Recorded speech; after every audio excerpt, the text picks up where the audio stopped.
across the UK, on DAB+, on YouTube, on your mobile, and on your side. This is Talk.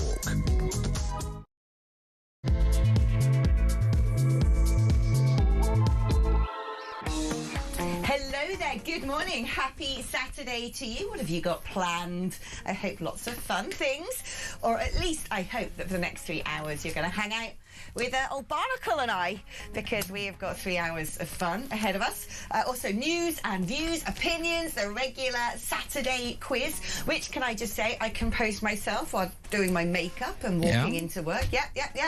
Almost, took out about 15 joggers on the South Bank because I was there, doing my research and writing. You can tell the questions. weather's got nicer. All the joggers are out. Oh, the joggers are out. Oh, they're everywhere. I know. I don't like joggers. No. Fun and run shouldn't be in the same sentence. I've been of them. I like a good run. But I take it to a field. Yes. Yeah. Nobody likes a jogger in a city. I'm not being funny. Nobody needs to wear that much spandex at 3 a.m. It's like 6 a.m. or something in the morning. Where you see it. They're also in a group. Oh. Yeah. I don't know what's worse, a group of joggers or a peloton in the countryside. Oh, my dad calls that target practice. There we go. We've already got our very first Ofcom of the day. We go. Yeah. Congratulations. Thank you. Get a special certificate for getting in there early. Anyway, there you go. Of course, Peter Barnes is with me. He doesn't need any introduction to those of you who are our regulars. If you're not, if this is your first time, where have you been? You've been missing out on so much goodness. So much wholesome, full English. Yeah. And Scottish and Irish and Welsh. Yes. And sometimes listeners in places like the Canary Islands. Yeah, everywhere. Yeah, everywhere. Literally everywhere. Oh, shall we play a game of Where Are You? Oh, yeah. Who's the furthest away? Who's the furthest away? That's always a great game. Yeah. Where are you? If you are somewhere exotic, I do not mean Brighton. No, I actually mean that somewhere that's non-UK. Let us know. You can WhatsApp us 03444991000. You can send us a text message 87222. You got to write the word talk before your message. Of course, you can talk to us about all the things we are discussing today. I'm actually reading through some of Mark's messages here. He's got some good ones. I might nick a few. Oh, well. I know, sometimes you have to dip your greasy presenter hand in someone else's message bucket. It's only because you don't know how to work it to get it onto your messages. That's why. Let's be real. So I'll do. There's something there. No, I do. I've learned. But sometimes I come in and the computer screen is not set up how I understand it, and I just have to go, help me. Yeah, I know. Oh, I haven't put the blimmin' air conditioning down. I was just about to say there's a penguin about to wander through here in a minute. Mark is the worst for that. Like, honestly, I'm trying to get myself into the habit of when I walk into the studio immediately doing that switch, because then you know it's like you're sort of rigged into the main board. You can't move. Yeah. And you can't move. Yeah. I was on with Kev the other day, and I swear there was going to be, I heard a wildebeest. It was so warm in here. It was ridiculous. I know. Well, now it's like, can you see my breath? I feel like Goldilocks. This one's just right. There's no halfway point. No. It's always just a ridiculous climate. Where is the centre? Where is the centre is a good question that the members of the Labour Party might be asking themselves. There you go. As they are plunged into further chaos. Let us talk about this, because it's yet another Westminster psychodrama. Apparently, Wes Streeting is expected to come out and pipe up about stuff today. What? Could he not? Just in general? Could he just? Yeah. The guy missed. And, he should have gone on Tuesday. He completely has messed this up. It was weird. Yeah. Like, what was his plan? I'm going to run as leader. I've got the backing. His team, I've got all the backing. He says, I resign as health secretary.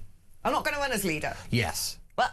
Yeah. I think he never had the numbers in the first place. No. I don't think he ever had it. But I think he knew this was his only shot, because whoever gets in, he's unlikely to end up in cabinet again. Because it's going to be one of either the soft left or the more left. If you can tell the difference. I reckon there's probably a behind-the-scenes deal then with Burnham, right? If you become leader, I think there's a behind-the-scenes deal for all of them. That's why none of them has made a move. None of them really has made a move. Yeah. I think they're waiting to see whether Andy wins. Because I think that is the big question. Wow, we're going to get onto that, because you've got some brilliant insight, as I know.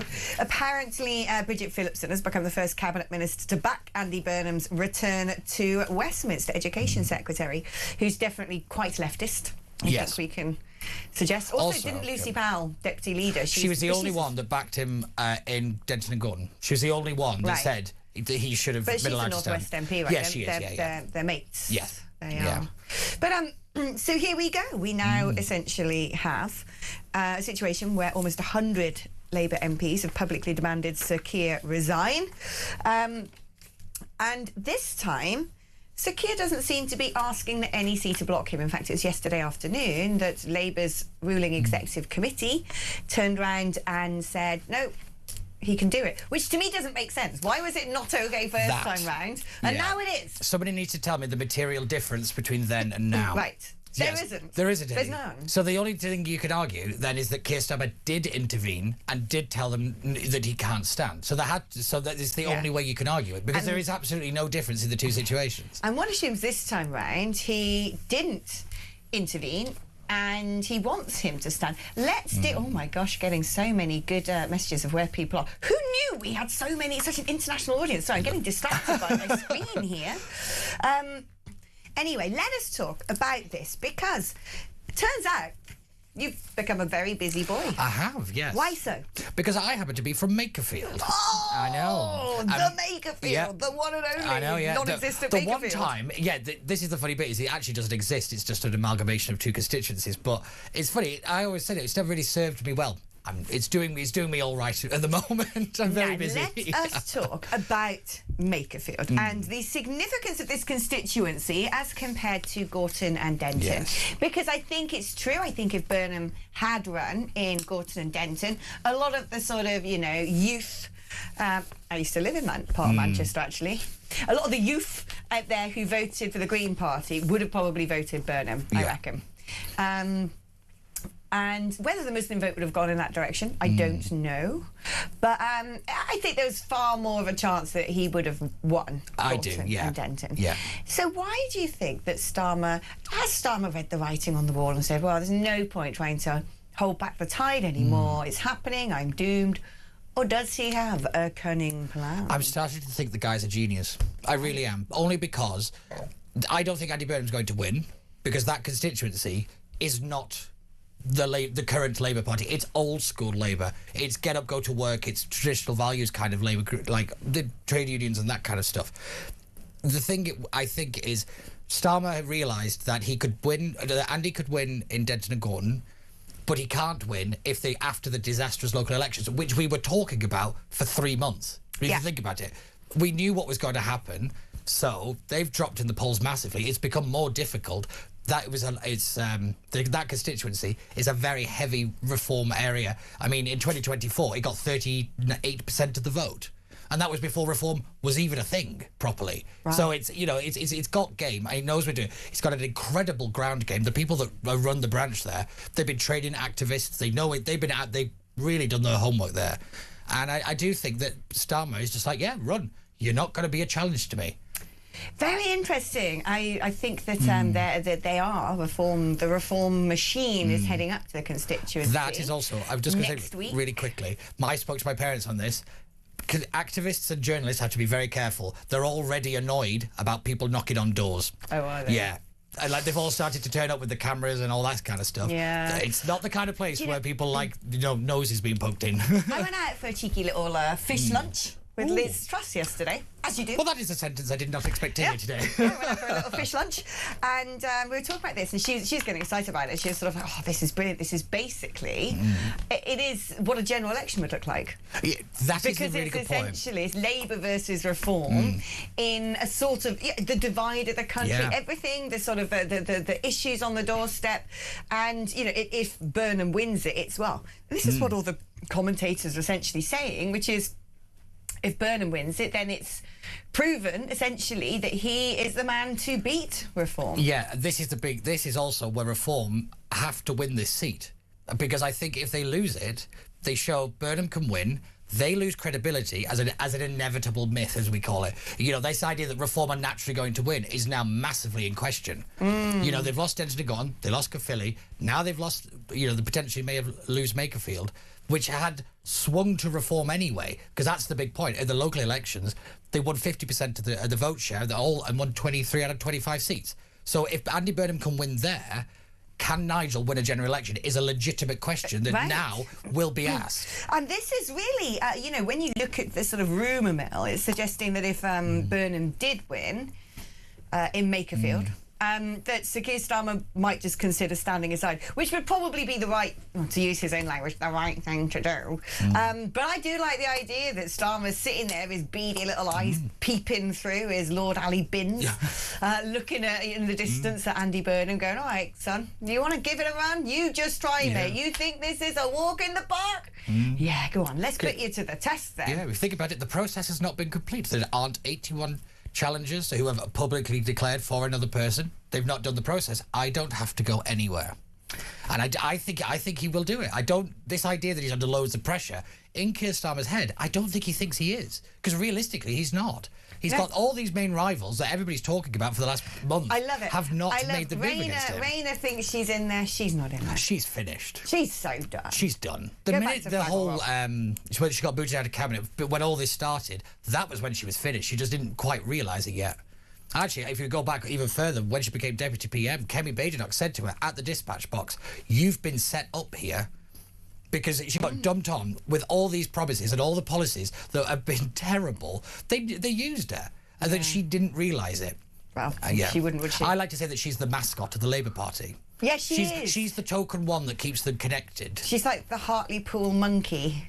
Yes, I don't remember the myth behind the Hartlepool monkey. Did they hang a monkey thinking it was a person? Or, something like that. Yeah. And you think you know the difference? Not back then, to be fair. It wasn't yesterday.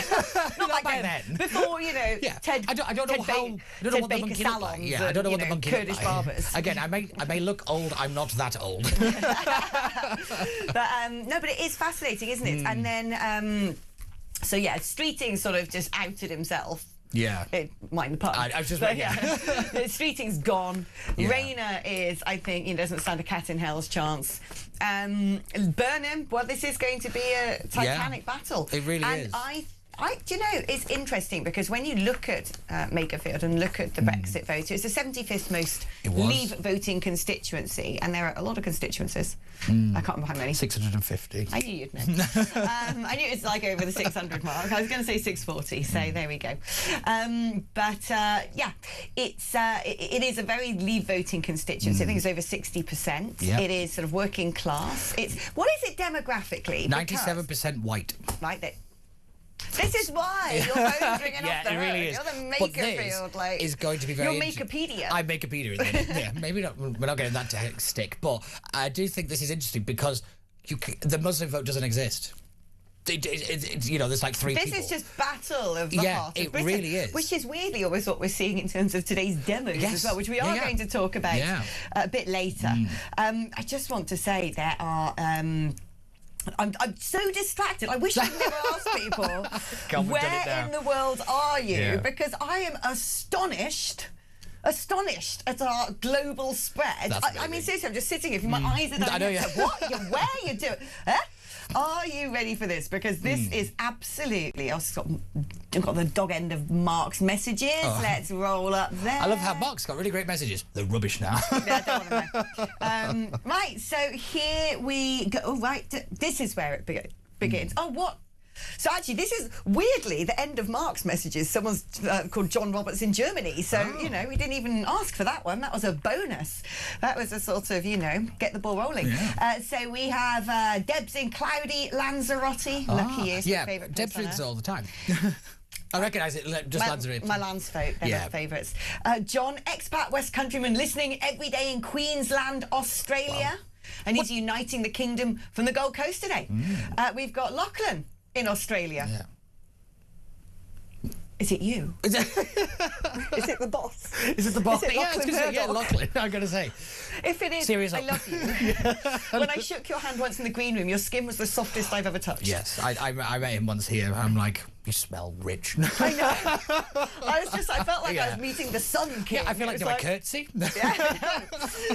Right, we've got Keith in the Philippines. I like the fact people are telling us their weather. Humid and 32 degrees. Thanks, good, nice to know.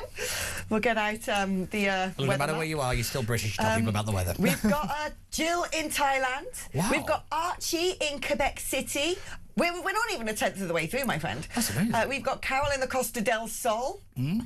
This one I like. Dan, Hartlepool, but He says it doesn't matter where we're all from. We're all closer to reality than the whopper that is Keir Starmer. We like it. Martin and Karen in Paphos in Cyprus. Ben, regular talk listener in Jakarta, Indonesia. But it turns out he's currently in quarantine because he was on Dirty Boat. He was on Dirty Boat. He was on Dirty Boat. He was Please on call MV in. Hondius.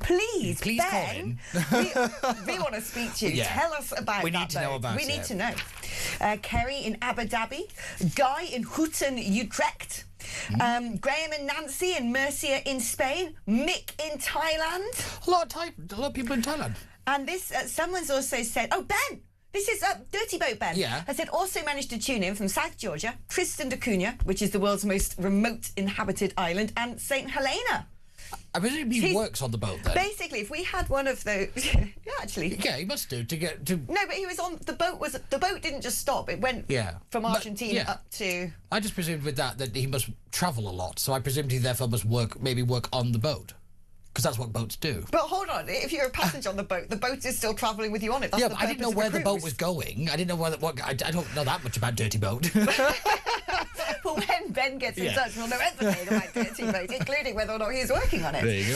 Mick in Thailand. We should have wrote these down. This was my favourite. Northampton Mick is in Rome, waiting to enter the Colosseum. Oh wow! As some might say, as Andy Burnham. Yeah. Steve-O in Colombo. And then this is my favourite. This is the most beautiful part of the whole world. Good morning, Alex and Pete. We love listening to you every Saturday. We basically agree with everything you say. You always make us laugh. Have a great programme. Joe from God's Own Cirencester. Oh, I knew it was going to be Cirencester. Which we all know the most famous person who lives in Cirencester. Which is Liam Gallagher, because he's just outside in Coates. Really? Oh. And Sharon Davis, the swimmer. She's just outside. Oh. And me. I love how they live there. They're just outside. I'm just outside as well. No one really lives in the middle of Cirencester. You guys are just outsider. Right, if you want to get in touch, let us know where you are. Let us know if you're on the boat. Yeah. And let us know your thoughts on whether or not you think Andy Burnham would make a far better Prime Minister than Sir Keir Starmer if you're sitting there titillated by the prospect of him getting a blooded nose, courtesy of one Mr Farage. And interesting, Reform haven't announced a candidate. They're meeting over the weekend. If they don't pick the local candidate, they'll lose. Right. I mean that. This is local politics. Don't bring national narratives to that place. They will literally vote against you for it. Wow, there you go. So interesting. That's the red wall. The red wall does not care about national issues. It's using their vote to make people care about them. So this is why Andy Burnham's going to really struggle, because he doesn't care about them. He cares about Downing Street. Reform run that narrative, they'll walk it. I think as well, if they sort of really pushed hard on the more leftist ideas of Burnham, left wing of the Labour Party Wants to rejoin the European Union, and you go after welfare. They don't like scroungers. They're the kind of people that get up and go to work. Basically, even if you broke are you your going leg. up on? I'm going up right after this to go and run the campaign. No, but I mean, it is very, very important, because this is what's going to be the next general election. Because it is one constituency, 6 elections within it. It's lots of different narratives, lots of different groups of people, all screaming contradictory things. So you can't... This is all about ground game and knocking on doors and being a presence. You can't do it on one simple message. This is getting out of control. I can't even keep up. I think we've got the whole country done already. We've got Rupert in sunny Latvia. Ooh. David in Doha en route to Riyadh. Richard listening from Japan. Someone else's message, Hounslow, Bangladesh. A beautiful Lenzerheide in the Swiss Alps. It's a very beautiful name. Oh, yeah. Lenzerheide. Does it sound like a Bond territory at all? I think this is a bit of a joke, because this person says, I'm in the South Pole at present. What a great show. If you really, really are, send photographic evidence of that one. Richard in the Costa del Sol. Martin in Haderslev, Denmark. Mark in Shanghai. Ian in Strathmore. I didn't know the audience was so big. How many people in the UK? I'm going to say, yeah. It's going to get completely out of control if everyone listening just starts saying where they are. We should have put pins in a map. I know. I want one of those ones that we cross off, Because thanks to Ben, courtesy of via Dirty Boat, we've done some of the most niche places. I think... I'm going to say, yeah. I mean, it's the most remote island in the world. If we're big there, then... Someone's just messaged in saying, I hope Burnham gets nowhere near Westminster. Look at the mess he has made in Manchester. It's full of drugs, crime and violence. The city has become a narco state. That is Tom in Bolton. That is very interesting. I think actually it's exactly that sort of campaigning that Reform, I think, should harness. You Crime, know, getting... antisocial behaviour, drugs, but don't... You also have to attack the fact that they don't feel like Manchester. It's not great. It's Greater Manchester, but it's not Manchester. They are so far out of it, they consider themselves Lancashire still. They don't feel connected to the city because it's about 40 minutes on the train. So it's not really city centre politics. This is why Andy running around and saying, oh, I did this in Manchester, I did this. They're going to simply say, well, it didn't happen here, did it? That is going to be his big downfall. He's really picked the wrong place. But apparently it was the 16th person who actually said yes. Yes, 16 other constituencies in the area for the MP to stand down, and Josh Simmons said yes. He's the only. Why do you? What's his motivation? Well, he's caught up in this Better Together thing, you know, stalking journalists and all the rest of it. But he's unlikely to win the next general election. So there's also a rumour going around that he might stand to be granted the candidate for Greater Manchester Mayor. That was the deal. Right. Oh, because I've got to go. Talk about quiz questions. Oh, yes. I've got a quiz question on Greater Manchester there, but that is a bit later on in the quiz. I'm so distracted by this stupid thing. There is also the fact that actually his son went through I think his son or his daughter went through a big surgery. So actually spending time with the family is a legitimate thing at the minute. Right, okay. Yeah, there is actually that element to it. But my parents were saying he was actually pretty well liked in the area. He was doing things. He was actually... organising stuff, yeah. A lot of people seem quite annoyed about it, really. Oh. Because he was actually a good local MP. Yvonne Favreau, I mean, she was MP for 14 years. I could walk down the main street with a photograph of her. No one could name who she was. That's why that constituency is so irritated. They were just taken for granted. Locals constituency for locals. Well, there we go. Good advice.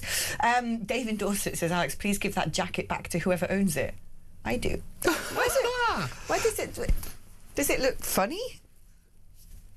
I don't know. I don't know either. Now I don't feel brave enough to comment. I think it's a very ordinary jacket, really, from Zara.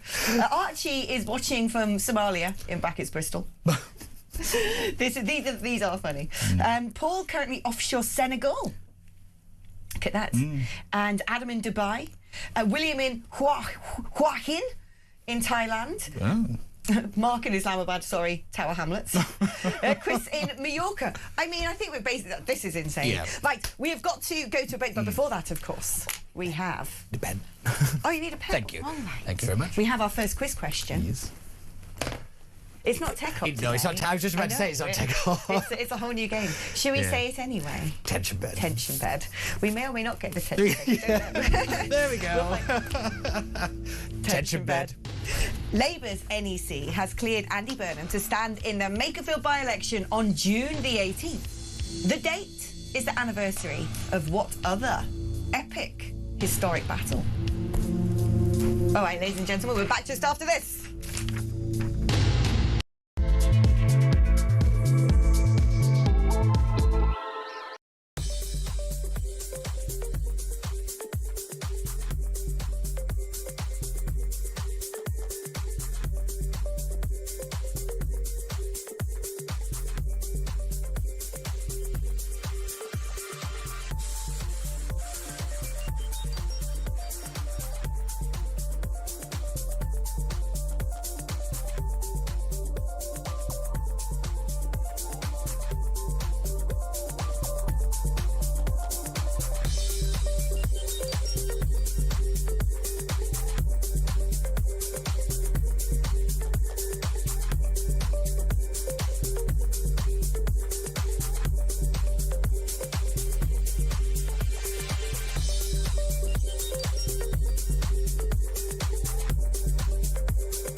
Crown is facing its gravest test in decades, and the royal tea from Talk is your front row seat.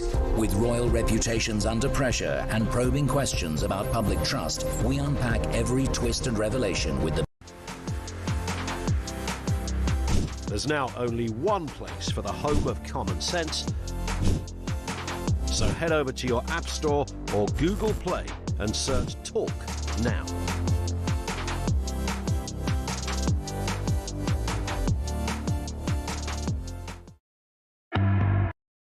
Across the UK, on DAB+, on YouTube, on your mobile, and on your side. This is Talk. Hello, welcome back. And are you ready? Yes. Tension bed. I like the tension. Yeah, that was to a lot get of to tension bed. It was like an extra sort of, it was like meta, wasn't it? It was a tension within a tension. OK, so I asked you just before the break, Labour's NEC has cleared Andy Burnham to stand in the Makerfield by-election on June the 18th. The date is the anniversary of what historic battle? Waterloo. Correct. Yeah, and to follow the ABBA theme, it's the winner takes it all. I like that sort of, instead of the usual tink. There you go. I like this. Do you know what? Can I say George, the tech op, a.k.a. the disciple? Yeah. I quite like the sort of extra sort of delay on things. There's something quite nice about the sort of ellipsis, the building up momentum ready for the sound. Ben has messaged in, Ben of MV Hondius, who said he doesn't want to call in, understandably. He's a passenger, not a crew member. The boat was heading to Cabo Verde with the option of getting off in St Helena, which about 20 of us did. I was already back in Jakarta by the time we found out about the hantavirus. Thankfully, no new cases in the past week or so, but all passengers and I quarantining as a precaution until the 6-week incubation period has passed. OK, well, good luck. Yeah, Stay safe. We do hope that you are fit as a fiddle and nothing has untoward has come your way. James says hello in Bucharest. Brian says he's hiding in Iran. I don't believe it. Ian in Essexstan. Rob in Zhangjiao. Yeah. Oh, it says that's what the locals call it. I still call it Cambridge. Dad's watching in Al Amwash, Saudi Arabia. And Joanna in Salisbury says, it's amazing how far people have run away from Starmer. Yeah. Maybe that was the game, wasn't it? How far away from Starmer? Was it Lady Henry used to be how far from Dudley? It's how far from Starmer. I don't know why, but Mike and Lincoln's got a name for you. Oh, God, no. It doesn't even make sense, but I like Right. it. Morning, Alex and Farquharson. Well, I believe it's Farquaad, which is from Shrek, but yeah, I don't know. Farquharson. Are you posh for someone from your area? Yes, very. You're very posh. Very, very. I mean, like, they all sound like that where I'm from, and I sound like this. Even when I go back, people don't believe I'm from there. Oh, we've got a good morning from sunny Thessaloniki in North Greece. Blimey, I just can't keep... I really didn't know what Pandora's box was opening. I just didn't. Right, OK, let us talk about what is going on in central London today, because the crowds are going to be assembling. My understanding is about 4,000 Met Police officers, which doesn't actually, in the grand scheme of things, seem like enough. No. Because you have 3 big events taking place. You have the Unite the Kingdom rally, initiated by Tommy Robinson. You also have the Nakba anniversary, which apparently happens every year. Why? And you've also got the FA Cup final, which will naturally draw lots of crowds. Which would you prefer, the FA Cup final or Nakba? Don't ask me that question. But what I want to know what you make of this, because we have a clip, actually, don't we, on what Sir Keir Starmer makes of it. I think we can all guess how he feels about the Unite the Kingdom rally. But let's have a little look as our sort of launch pad for discussion. Tomorrow's march in London is a reminder of what we're up against in the battle of our values. The organisers, including convicted thugs and racists, are peddling hatred and division, plain and simple. Their goal is to convince people that Britain's problems are caused by those living alongside them. But that is not the Britain that I know. This is a country built on decency, fairness and respect. A country that is at its best when people from different backgrounds come together in common purpose. This is our country, with a majority who share those values, a majority who may not always be as loud, but must always define who we are. So, my government will not stand in the way of peaceful protest, but we will act decisively against hatred. We will use the full force of the law when that hatred manifests as violence. And we will ban those coming into the UK who seek to stir it up, as we have done already. Because this country belongs to all of us. And I will not tolerate anyone who seeks to stand in the way of that. Unless, of course, you happen to be an Islamic extremist, because, you know, you're one of us now. Yay, we're all together. Yeah. But he says decency, fairness and respect. I mean, I don't think he knows what any of those three words mean, because he hasn't treated this country with any of those three things. He does this every time. The left do this every time. Do you know, even listening to the BBC today, who used the moniker, you know, far-right Tommy Robinson, of course, but even they seemed to understand that this isn't actually a far-right protest. They get that. What do you think Starmer is trying to do? I mean, this stuff just lands like a bucket of cold sick, particularly ahead of something like the by-election in Makerfield, where I'd imagine Makerfieldians might be sympathetic towards the concept of the Unite the Kingdom. Oh, I think if Tommy Robinson was on the ballot, I think he would probably win, if I'm being honest, because you're right, this will go down terribly, because what he's actually doing is he's insulting those people. He said, oh, if you don't agree with us, then you're not part of my country. Well, no, that's not how this works. And I have to admit, when it comes to all of it, I think Starmer's doing this because he's desperate for any authority. And this is the one thing that he knows he's looked commanding on, because he thinks Southport was a victory for him. That's how deluded this guy is. The man is deluded. Yeah, but I always say that the minute I knew that this guy was dangerous was the speech he gave after the Southport attack. When he weaponised that attack. It was so chilling. It was chilling. Harrowing. And there's elements of things going on today, like the fact they're going to be using facial recognition technology, apparently not at the rally itself, but en route. Yeah. But apparently only on the routes of, or so it has been suggested, on the Unite the Kingdom attendees, not the NACBAR stuff. Yeah, I always find it funny that the Metropolitan Police said they couldn't find the guy that had October and 7 printed on the back of his football shirt. Funny we've got the technology for this, isn't it? Isn't it? My worry is that they are they will put... The left wing are very good at being agitators. They will go and they will want to create a clash. Yeah. In order to, because they're extremely good at winding people up. Yeah. And on one side you will have, I'd imagine, a lot of people, some might be drinking alcohol, some might not. I mean, the pubs are going to be shut down the length of Whitehall, which I think is deeply unfair on those businesses. Very. But you will have people standing there going for a day out, you know, feeling listened to, feeling heard for the first time, feeling that they have people around them who share their concerns about the direction of travel for this country. And then you'll have a load of leftists coming up, and I know what they do, and it really does put you on edge when they get the phone out and they put it in your face like this, and they start trying to goad you. And there's something like an animal instinct comes out. It's happened to me a couple of times, and your heart starts beating. It feels like being presented with a weapon, actually. And it will provoke reactions. And I think that this is... And my worry is Starmer wants to see reactions because he can't wait for the crackdown. Oh, he loves it. He loves it because then he gets to kind of clamp down on free speech. He gets to clamp down on people's rights and civil liberties. I mean, the Southport riots was a gift to him. You know, and I do think you're right that it is provocative, especially what you said there. But look at when the police, they put the far left people in the middle of it all. That's not an accident. That is there to... I don't think it is. Well, I don't think it is anyway. It's there to kind of push people into these kind of... You know, they're quite ferocious things, you know, when this stuff really gets going. And I do think the Pink Ladies have rather proved you can have these kind of protests. Yeah. And they can be they could police themselves. That's why they've been so successful. That's why they hate them, the establishment, because they're not the far right people that they want to paint everybody out to be. I went to last year, so I'm going to go to this year's because I'd be a fool not to as a journalist. And just before we go to break, actually, I would quite like to play this clip by Trevor Phillips, who is, of course, the host of a Sunday show on Sky News. He was the Race and Equalities Commissioner. And he observed last year's Unite the Kingdom rally, and this is what he said he saw. I think the thing that marked out Saturday was that this wasn't just the sort of remnants of the old National Front or BNP, the kind of hardcore of racists who are basically in politics to essentially eliminate or get rid of from this country people like me.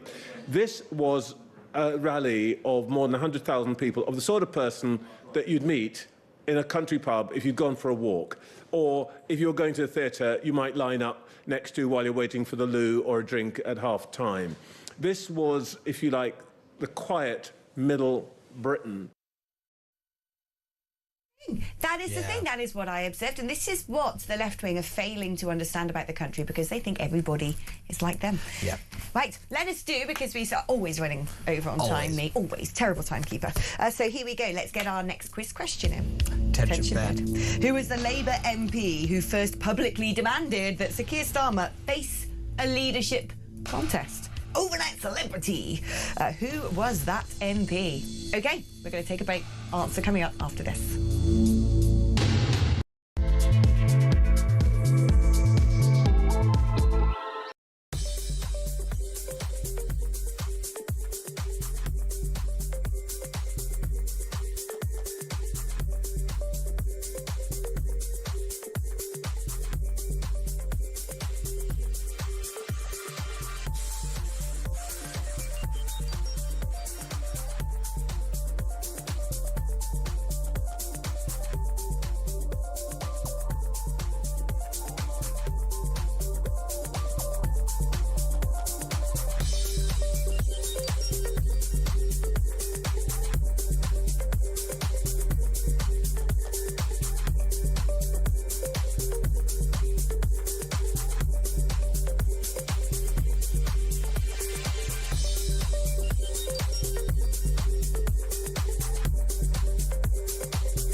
Across the UK, on DAB+, on YouTube, on your mobile, and on your side. This is Talk. Hello, welcome back. Tension bed. Oh, Right. too early. Oh, sorry. Tension bed. Sorry. So I was trying to I've got my ears in, sorry. It's really nice. I was trying to rip a voucher for a free pint. In my panic, because the advert break was ending, I sort of ripped apart the entire newspaper. Says a lot about me, doesn't it? Right, who was the Labour MP who first publicly demanded Starmer face a leadership contest? I actually don't know the name. I can't picture who it is. I don't know. Oh, is this... I feel like that's rude. this Is it Kyle? Oh, that was good. I like that one. No, I don't like the toilet one. I like the fact it sort of started and then stopped really quickly. Like, I wasn't sure if it was supposed to be there, but I liked it. Who is it? Wow. Now it seems patronising. The disciple's getting really excitable, isn't he? Yeah. Catherine West.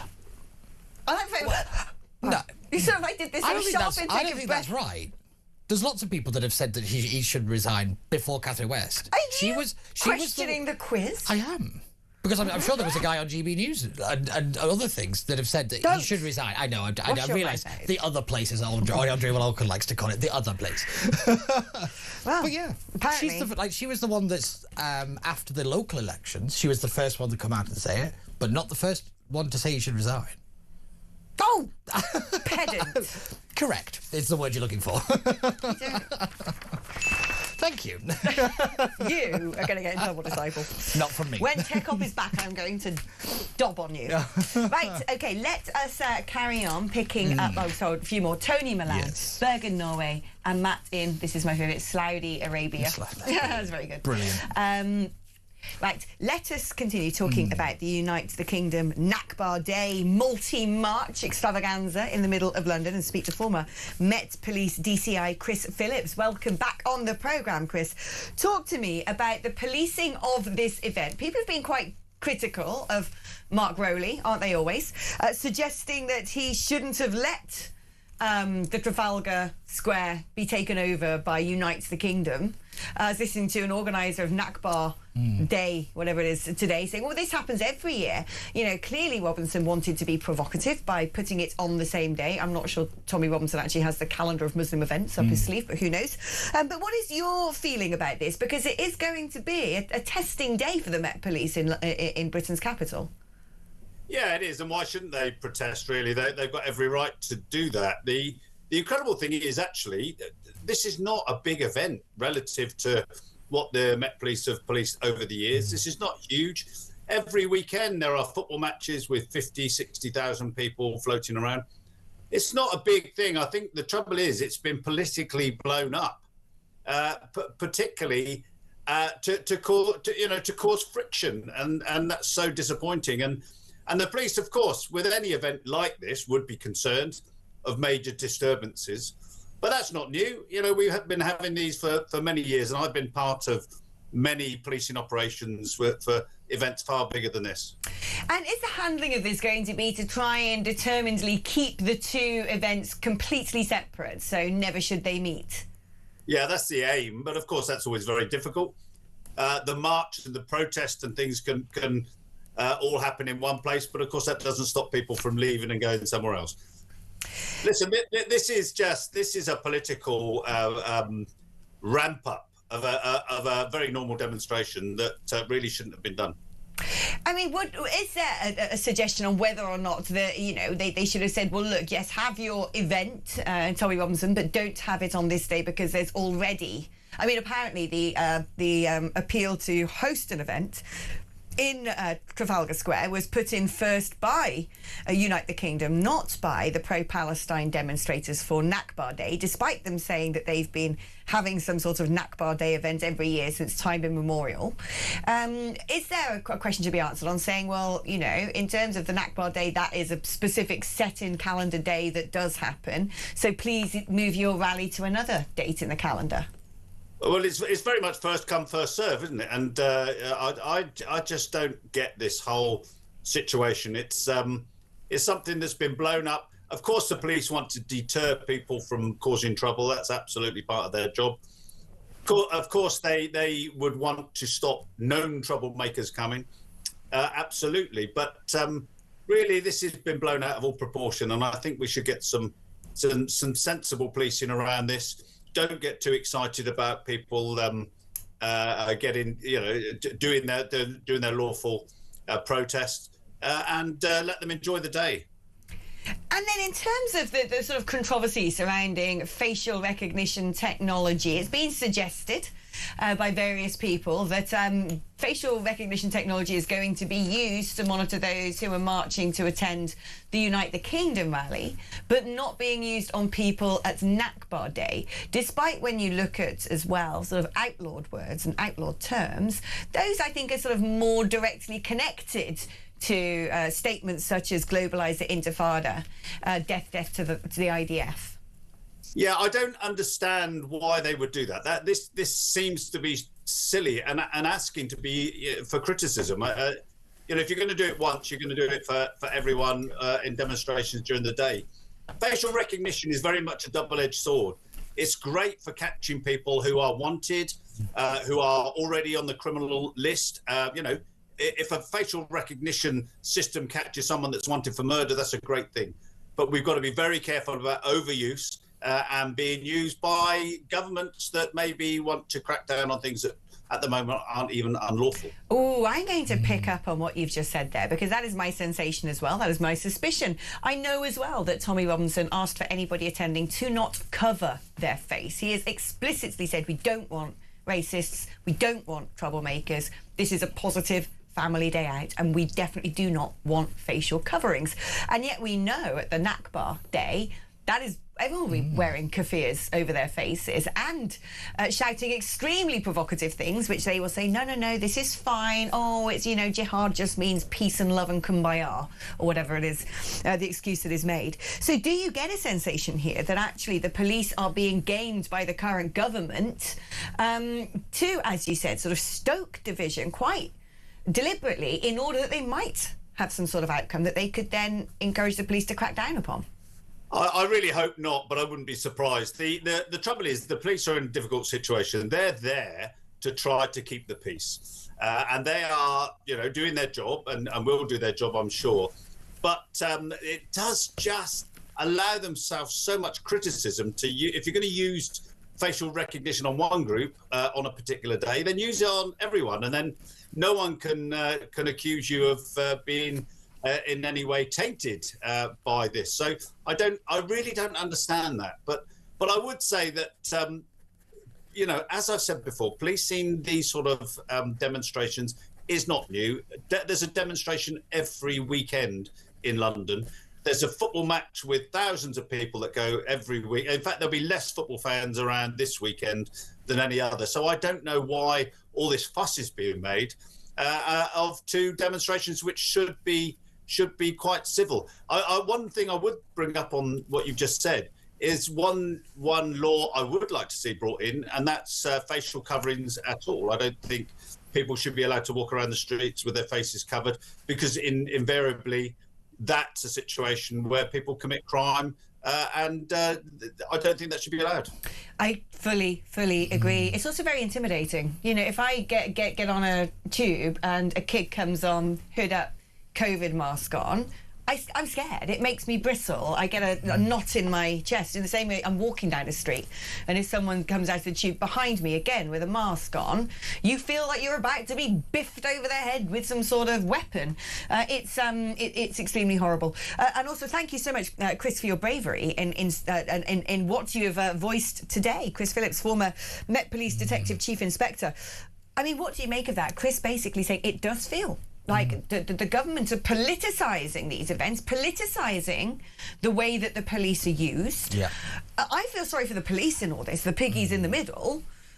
See, I don't. Whatever critique and commentary some might have for them. Yeah, because I think that the second part of that, it's definitely been politicised, so they start me using it to gain any attempt of authority back. But the police, when all these hate marches started, got very confused about what their actual job is. They seem to think it's there to protect the right to protest. Incorrect. Their job is to keep the king's peace. That is literally their entire job. It is not to do rights. That is other people's job. They seem to think that it was their job to protect the right to protest. That's why they've got themselves in this mess. They jumped into the political arena that they are not equipped for and they're not built for. We have policing by consent. They're not, some kind of dictating force. And I think it's that phrase, keeping the king's peace, that they forgot about, because it is about equal treatment under the law. And like you said, having this technology in one, not in the other, is the definition of a two-tier society. It's the definition of it. Yeah. And it's one of those things where Mark Rowley got this wrong in a very catastrophic way. And we would not be in this situation if he'd have banned the marches when they started. This is it. And this idea that there's this entitlement to celebrate Nakba Day in the UK, it has nothing to do with us. I'm sorry, it is some sort of foreign thing. Yeah. Someone's messaged in, actually, which the Nakba Day happened on the 26th of May 1948, and it's better known as the Israeli Independence Day, which is what I would rather celebrate, says Neil in wonderful Durham. There you go. Yeah. Right, let us know. By the way, if you are attending the march today, we want to hear from you. We'd love it if you gave us a call. Tell us where you're from, which one you're going to, why you might be going. The number is 0344 499 1000. We'd love to speak to some of you. Did you go last year? Are you there on the ground? What can you see? Our very own Samara Gill is going to be in London at both events today, giving us live updates from the scene, but we also want to hear from you if you are planning on going or on the way there, or indeed are already there. Okay, just before the break, here we go. Tension bed. The Prime Minister pushed ahead with the King's speech despite uncertainty around his own future. Now, the ceremony dates back to the 16th century. It includes the yeomen of the guard carrying out a ceremonial search. But for what? All right, answer coming up just after this.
the Talk app.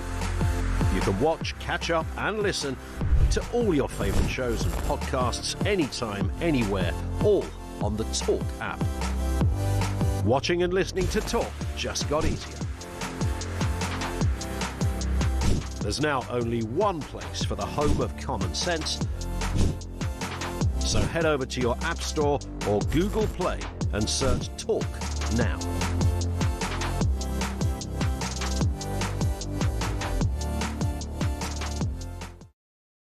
Across the UK, on DAB+, on YouTube, on your mobile, and on your side. This is Talk. We're waiting. Tension bed. Tension bed. That was actually a really slow take-off, wasn't it? It really felt like it was. was a new tension bed then. OK, the Prime Minister pushed ahead with his King's speech despite uncertainty around his future.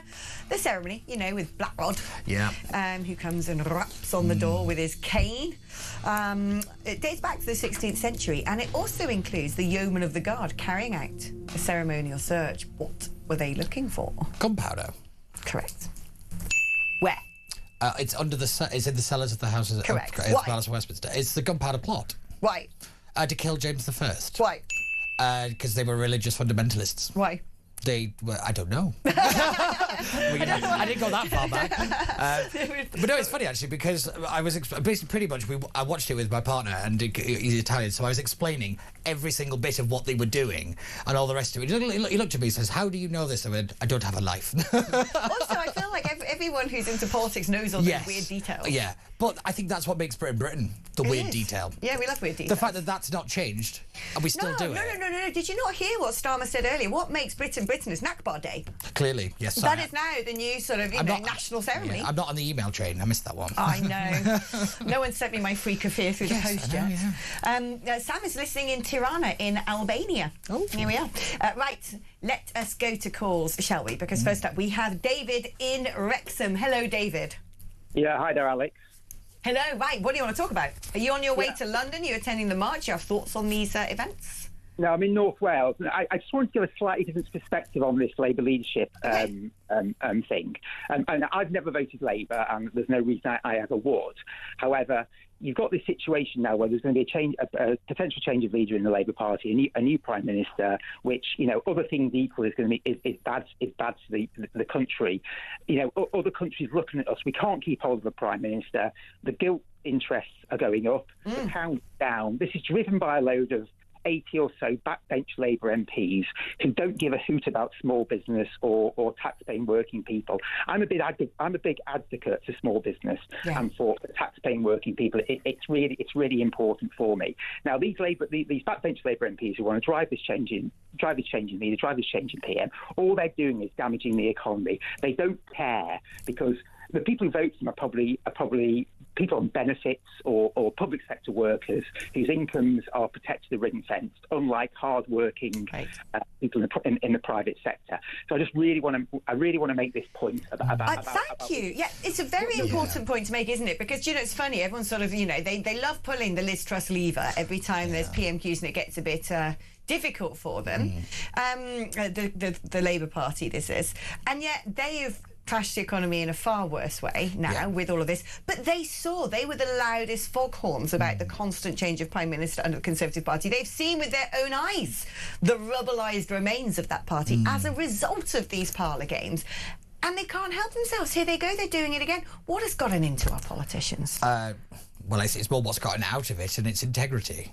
It's common sense, it's intelligence, it's actually putting the country first. I think it's more what's not in our politics now than what's got into it. I think it's become very kind of the party's got to survive because we're going through we're moving from the 2-party to the 5-party system. There's a lot of people who hold a lot of power who's realising that's going away very soon. Yeah. And that's why so much chaos is going everywhere. But you know, if you wanted the Labour Party to survive, playing these games is sort of the wrong medicine.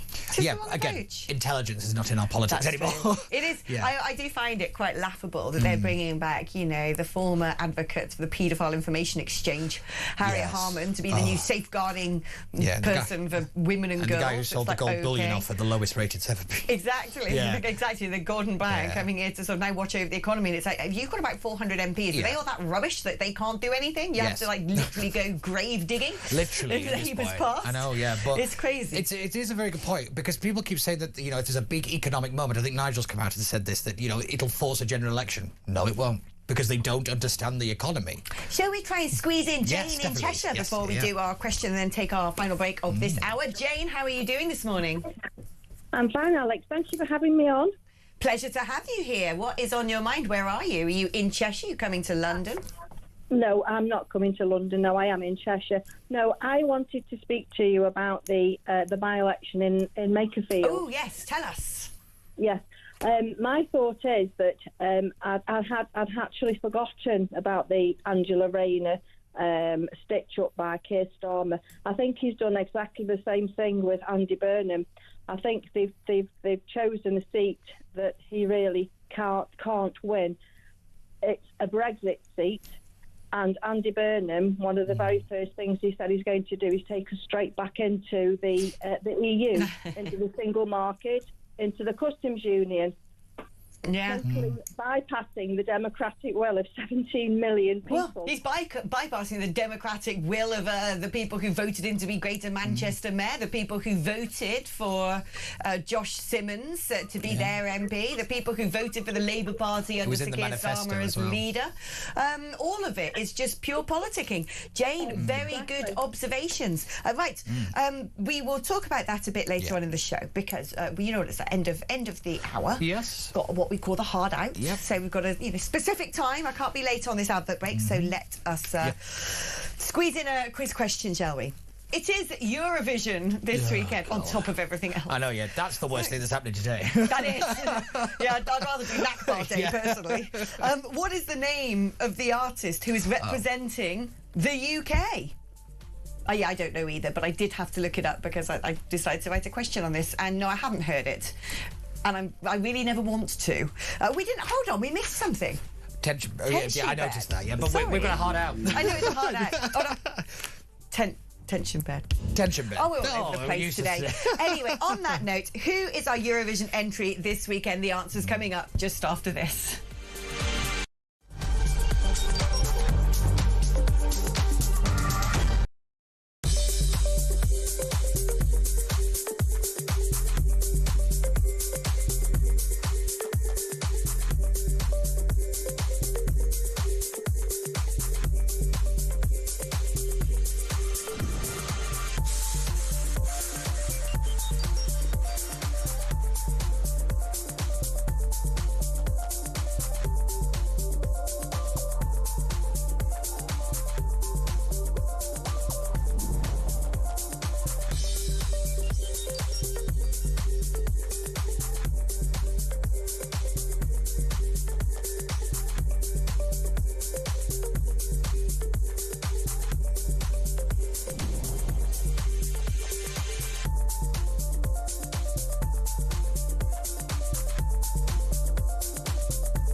across the UK.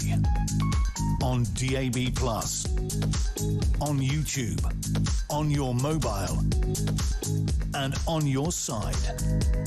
This is Talk.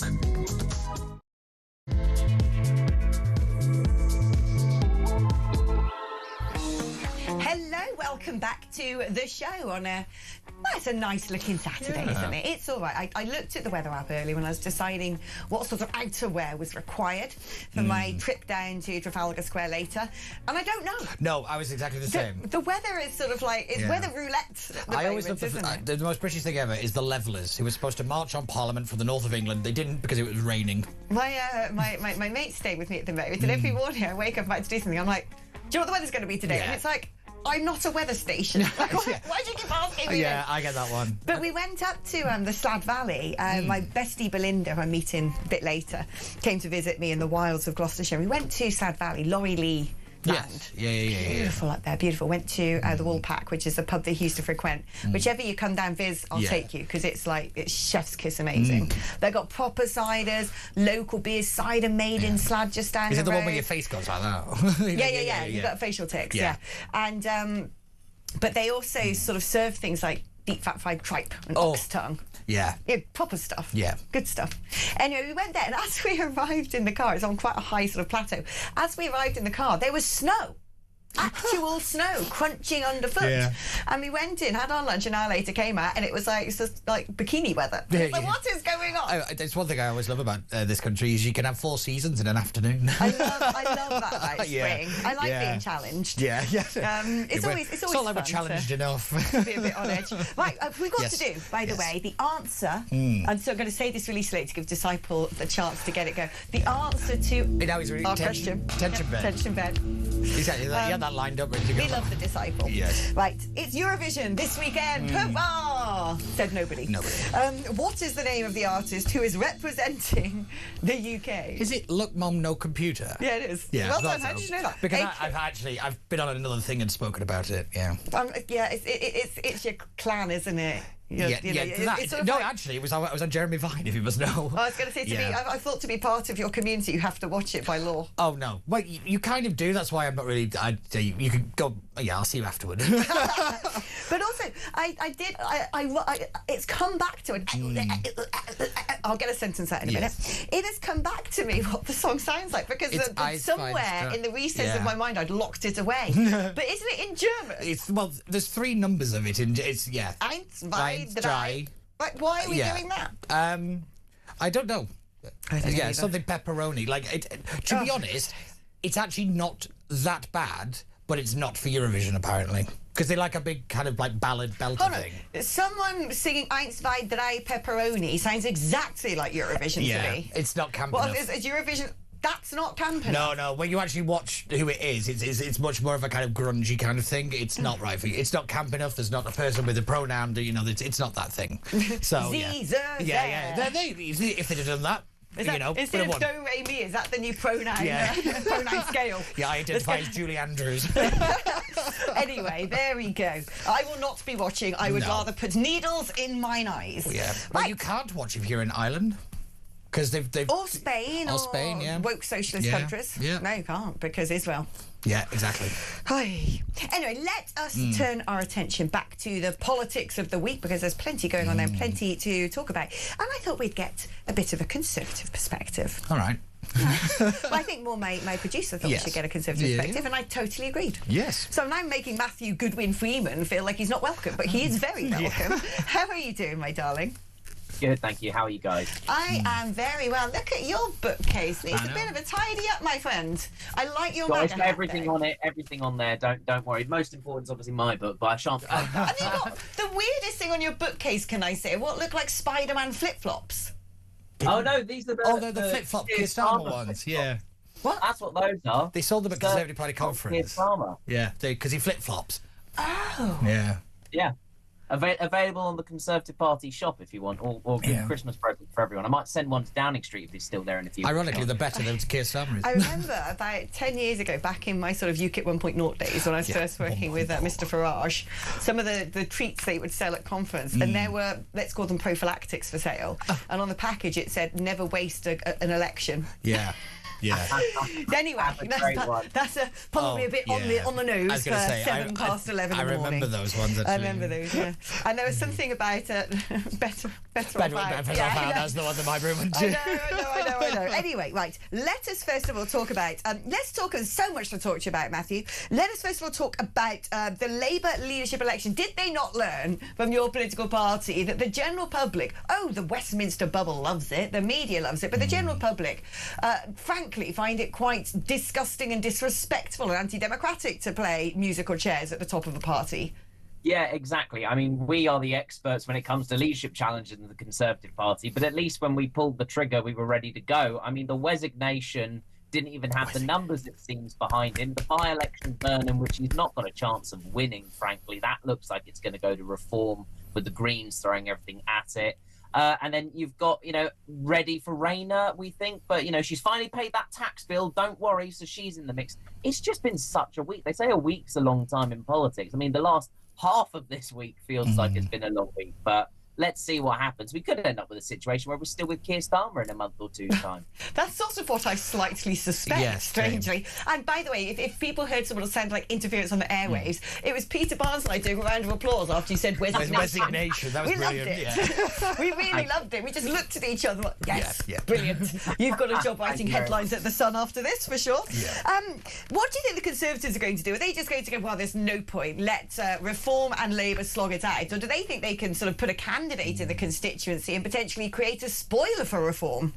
Not really. I mean, we didn't even get our deposit back in the Gaunton and Denton by-election. This is even harder for us. I think what the Conservatives are going to do is crack on with providing an alternative for the country. Whilst Labour ripped themselves apart, Kemi Badenoch, we absolutely smashed it in response to the King's speech the other day. Looking over at West Street and just say, do your job. Don't give me dirty looks, do your job. I thought that was brilliant.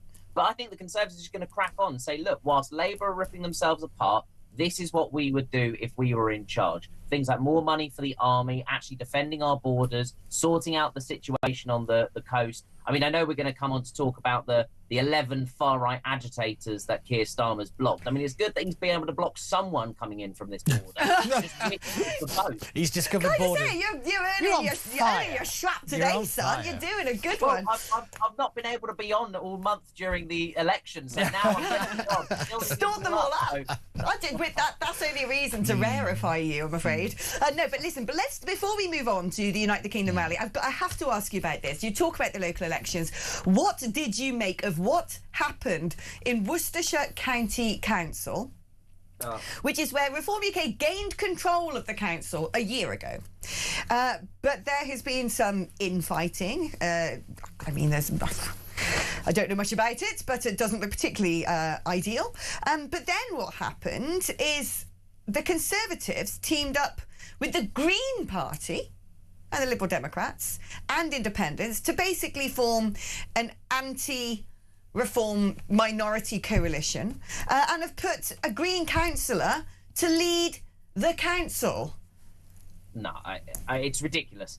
It should never have happened. There was a very clear statement from the party that there are no coalition deals to be done. If you don't have a majority, you run in opposition. So I do not know why they sort of thought, why not, let's do this big coalition, stop Reform, stop Reform. If anything, it works in the Conservatives' favour to let Reform try and run minority councils, because we've seen in Kent, we've seen in others that it isn't as easy as you might like to think. So I don't know what was going on in that council. I'm glad that Kemi took the action to suspend the leader of the Conservatives who had done this sort of four-way deal. Who knows what the heck that means now? But frankly, the people of Worcestershire said, we want Reform to be in charge. Reform got the largest amount of seats out of anybody. It's their first go. So I'm really sorry, but, on behalf of the Conservatives, this should never have happened. And I'm glad that the leader's been suspended. It's just not right.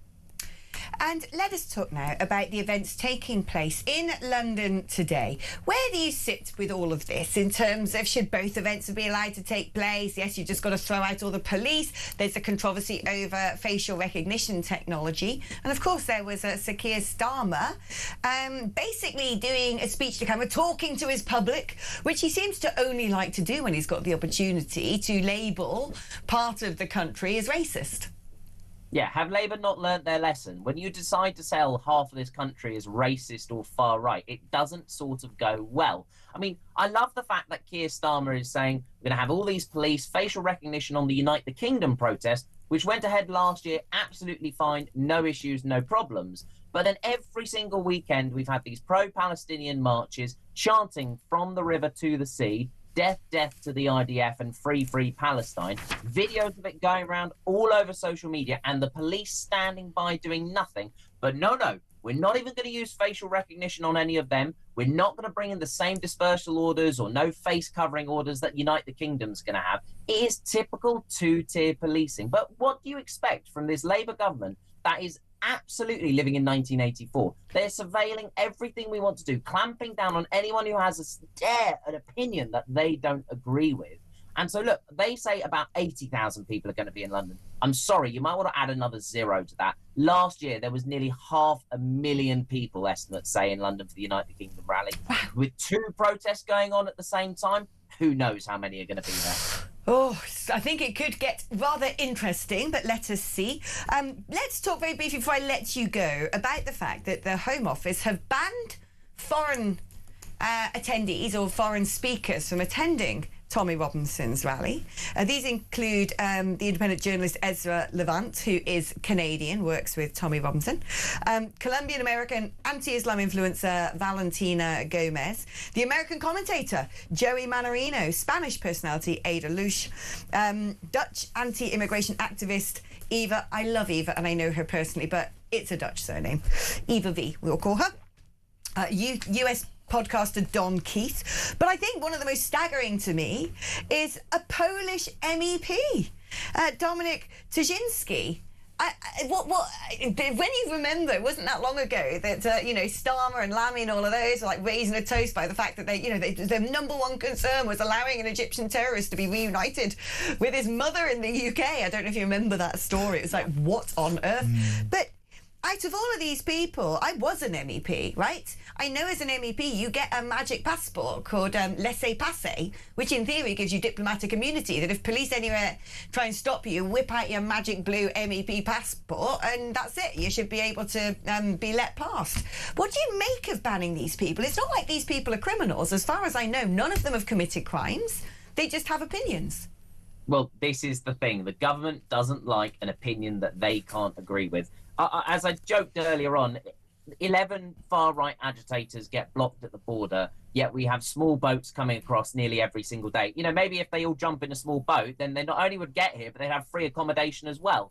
It's just ridiculous. I'm sorry, but why is this government clamping down so hard on those who they disagree with? We can agree to disagree. That's one of the arts and strengths of democracy. But what we're going to see this weekend is any attempt whatsoever to turn the United Kingdom rally into this far-right, hateful protest, when actually last year there were families, there were kids, there were people just coming out wanting to be proud to be British, saying, no, do you know what, for once I'm proud of this country. But what I plead to people is don't let there be any confrontations.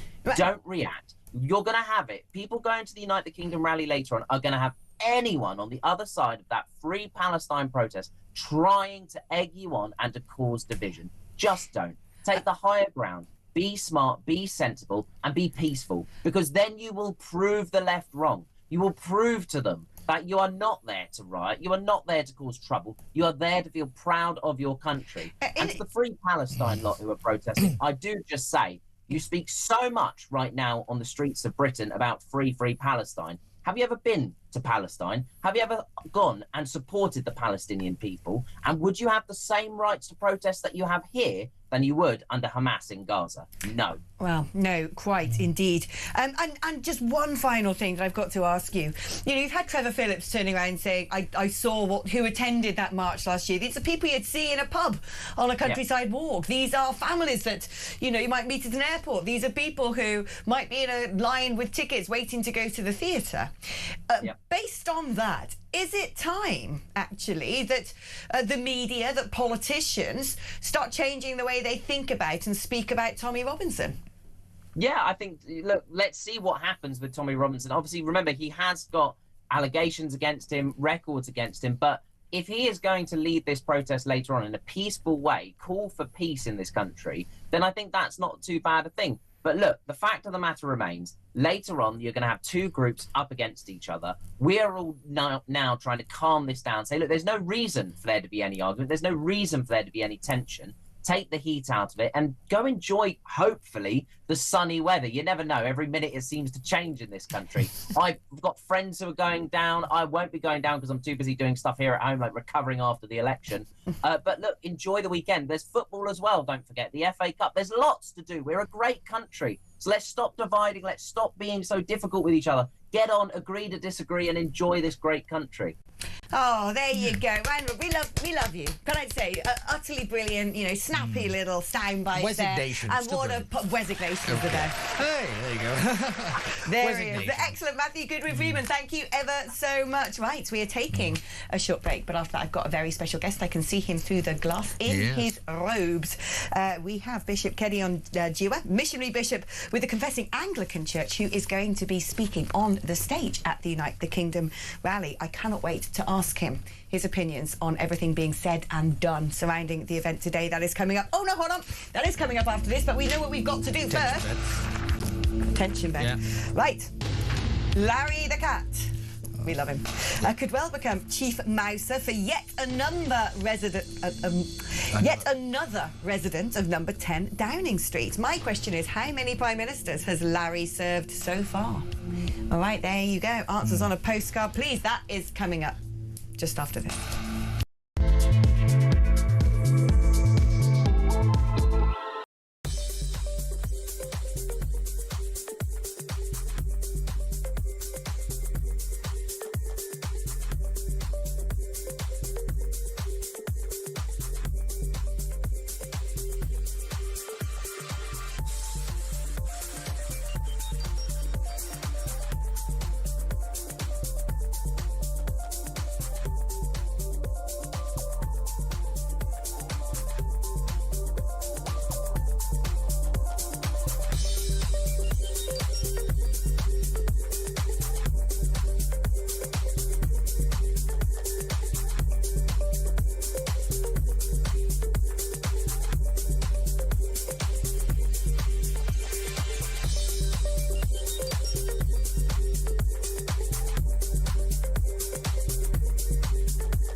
The Talk app. You can watch, catch up and listen to all your favourite shows and podcasts anytime, anywhere, all on the Talk app. Watching and listening to Talk just got easier. There's now only one place for the home of common sense. So head over to your App Store or Google Play and search Talk now.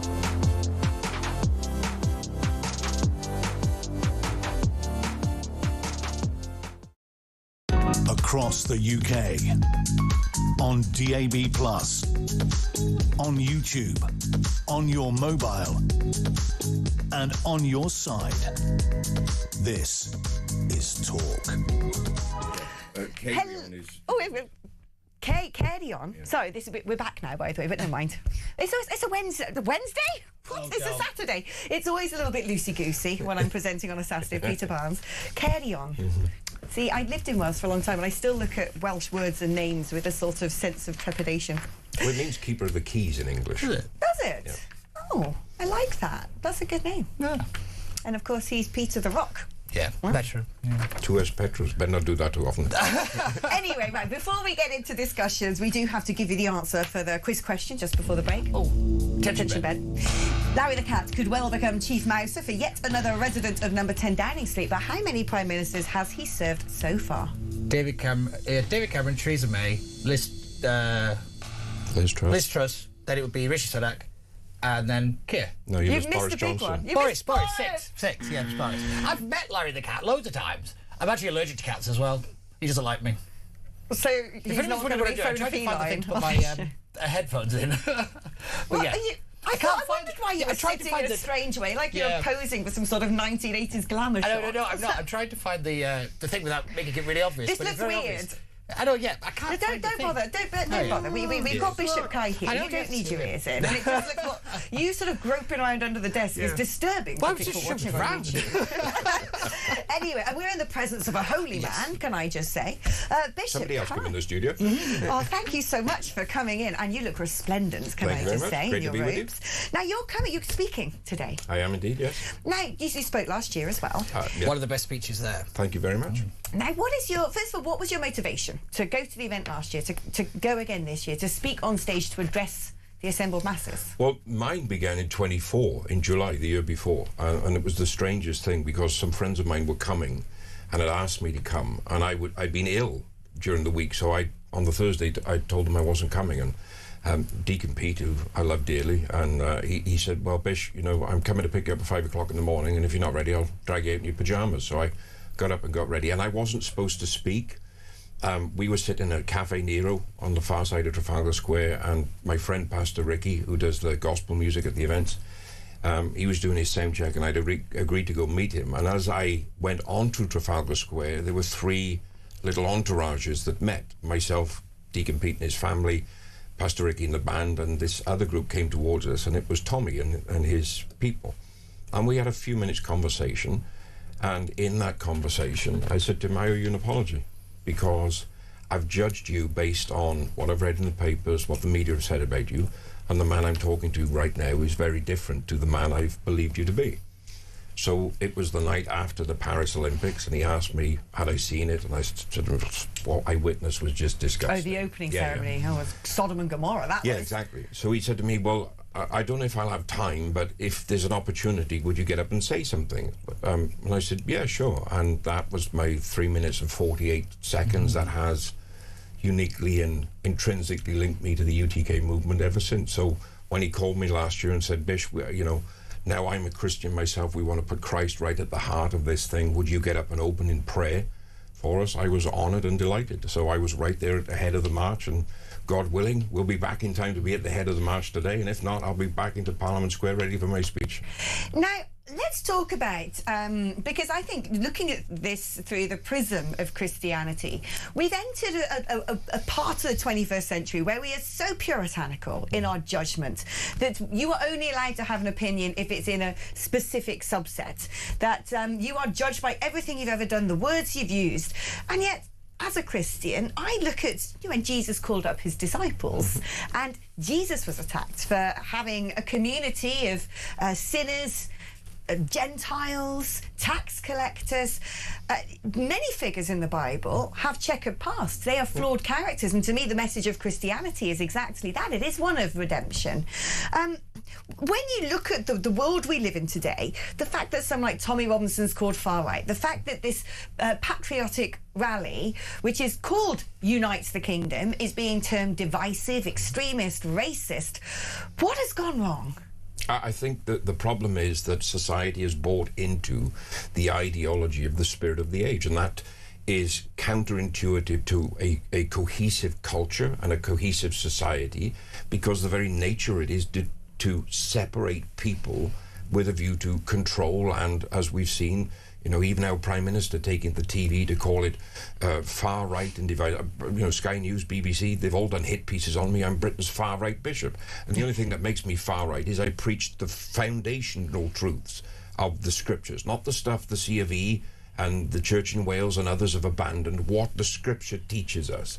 But when you speak with a moral compass, when you speak with absolute truth, that never changes no matter what the ideology of the age says, you will be hated. And the Christian believers amongst us, and there are hundreds and hundreds of thousands of them, see this as fulfillment of Scripture. Jesus told his disciples, and to all of us that read Scripture, they persecuted me, they will persecute you. And we wear that as a badge of honor now. It's the narrative has shifted, and people are seeing the reality by, you know, what Sir Trevor Phillips said last year when he came down and told the country, well, I didn't see any of what the narrative that was being portrayed is. This is a family event. I know people that are at the event. I've been talking to people all morning as I've been walking around Trafalgar Square, Whitehall, men and women with their children, men and women of multiple ethnicities, multiple skin colours. It is really designed about exactly what the title is, uniting the kingdom. The ones that are dividing it are the ones that are trying to stop it. And it draws back to me to kind of pre-Second World War fascist ideology, and people have forgotten the fascists were the ones on the left of politics, certainly not the ones they call far right. When you look at the resurgence of Christianity taking place in this country, I think even across the West. I mean, people can say, oh, well, church pews are empty. From what I know, things are going very much in the opposite direction. There's a huge upswell, especially among young people, of reconnecting with faith. You would think that something like the United Kingdom rally would be an opportunity for the Church of England, the state's religion of the United Kingdom, to address gathered masses. I always think, you know, if Jesus were here today, he wouldn't be doing a debate at the Oxford Union. He wouldn't be doing a Chatham House event. He would be going today where the greatest number of common, ordinary men and women are gathered to speak to them directly. What is going on where we actually have a situation where Christianity seems to be having a huge regrowth, while at the same time the Church of England seems to be going backwards? Well, the Church of England, and I don't want to speak ill of anybody, but you can't ignore the fact they've adopted all manner of woke ideologies. They're pushing the trans agenda, the moniker of Jesus was an immigrant, which is absolute tosh, because Mary and Joseph never left the Roman Empire, so I'm not quite sure how they were immigrants. And all of these agendas that they keep pushing are completely antithetical to where the revival of hearts is taking place. And youngsters in particular, Gen Z, are looking for the church militant, the thing we've been called for 2 millennia. They're looking for a strong faith because they're seeing the degradation of the times. They're seeing their country, their community, their opportunities eroded. They're seeing governments that put foreigners, for want of a better expression, in front of them for housing, for education, for benefits if they need them, for every opportunity under the sun, more or less, and realizing there is only one answer to this, and they're finding that answer in a faith that anchors them into Christ, and it's giving them an identity in Him that they don't find in our culture, they don't find in our society. And that, for me, that part of it breaks my heart, because we are, for all intents and purposes, a constitutionally Christian nation whose entire identity, our legal system, political system, courts, institutions, were all built upon the truths of the Christian teachings we find in the scriptures that they're now trying to throw away and abandon and call hate speech and make illegal. I've got a piece of paper handed to me by my producer because David Lammy has come out and said on X, the United Kingdom March organisers are spreading hatred and division. They do not reflect the Britain I'm proud of. Peaceful protest is a fundamental right and one I will always protect. And then this is where it gets a little bit... But if protest turns violent, we will act swiftly. We have extra court capacity in place. You know, Bishop Price, I'm in the process of watching The Chosen. Pete's a big fan as well. I love that thing. And I'm sort of getting towards the end of season 5, and it's sort of the Last Supper, and it's sort of building up to, you know, that life-changing, world-changing historic event of Jesus' crucifixion. But there's something about this sense of, you know, Jerusalem being on edge at that time with this Messiah who they're saying, well, he's drawing a lot of attention. It's going to disrupt and divide society, and all the sort of plotting being put in place in order to try and make sure he does something or says.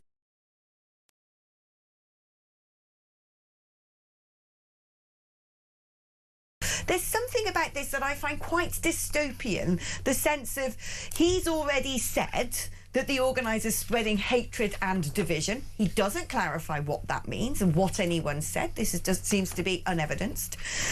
And then it's this extra bit of, you know, the extra court capacity being in place. There's something quite dystopian about that, do you not think? Well, Lammy has just entered new territory for him because he's become a miracle worker.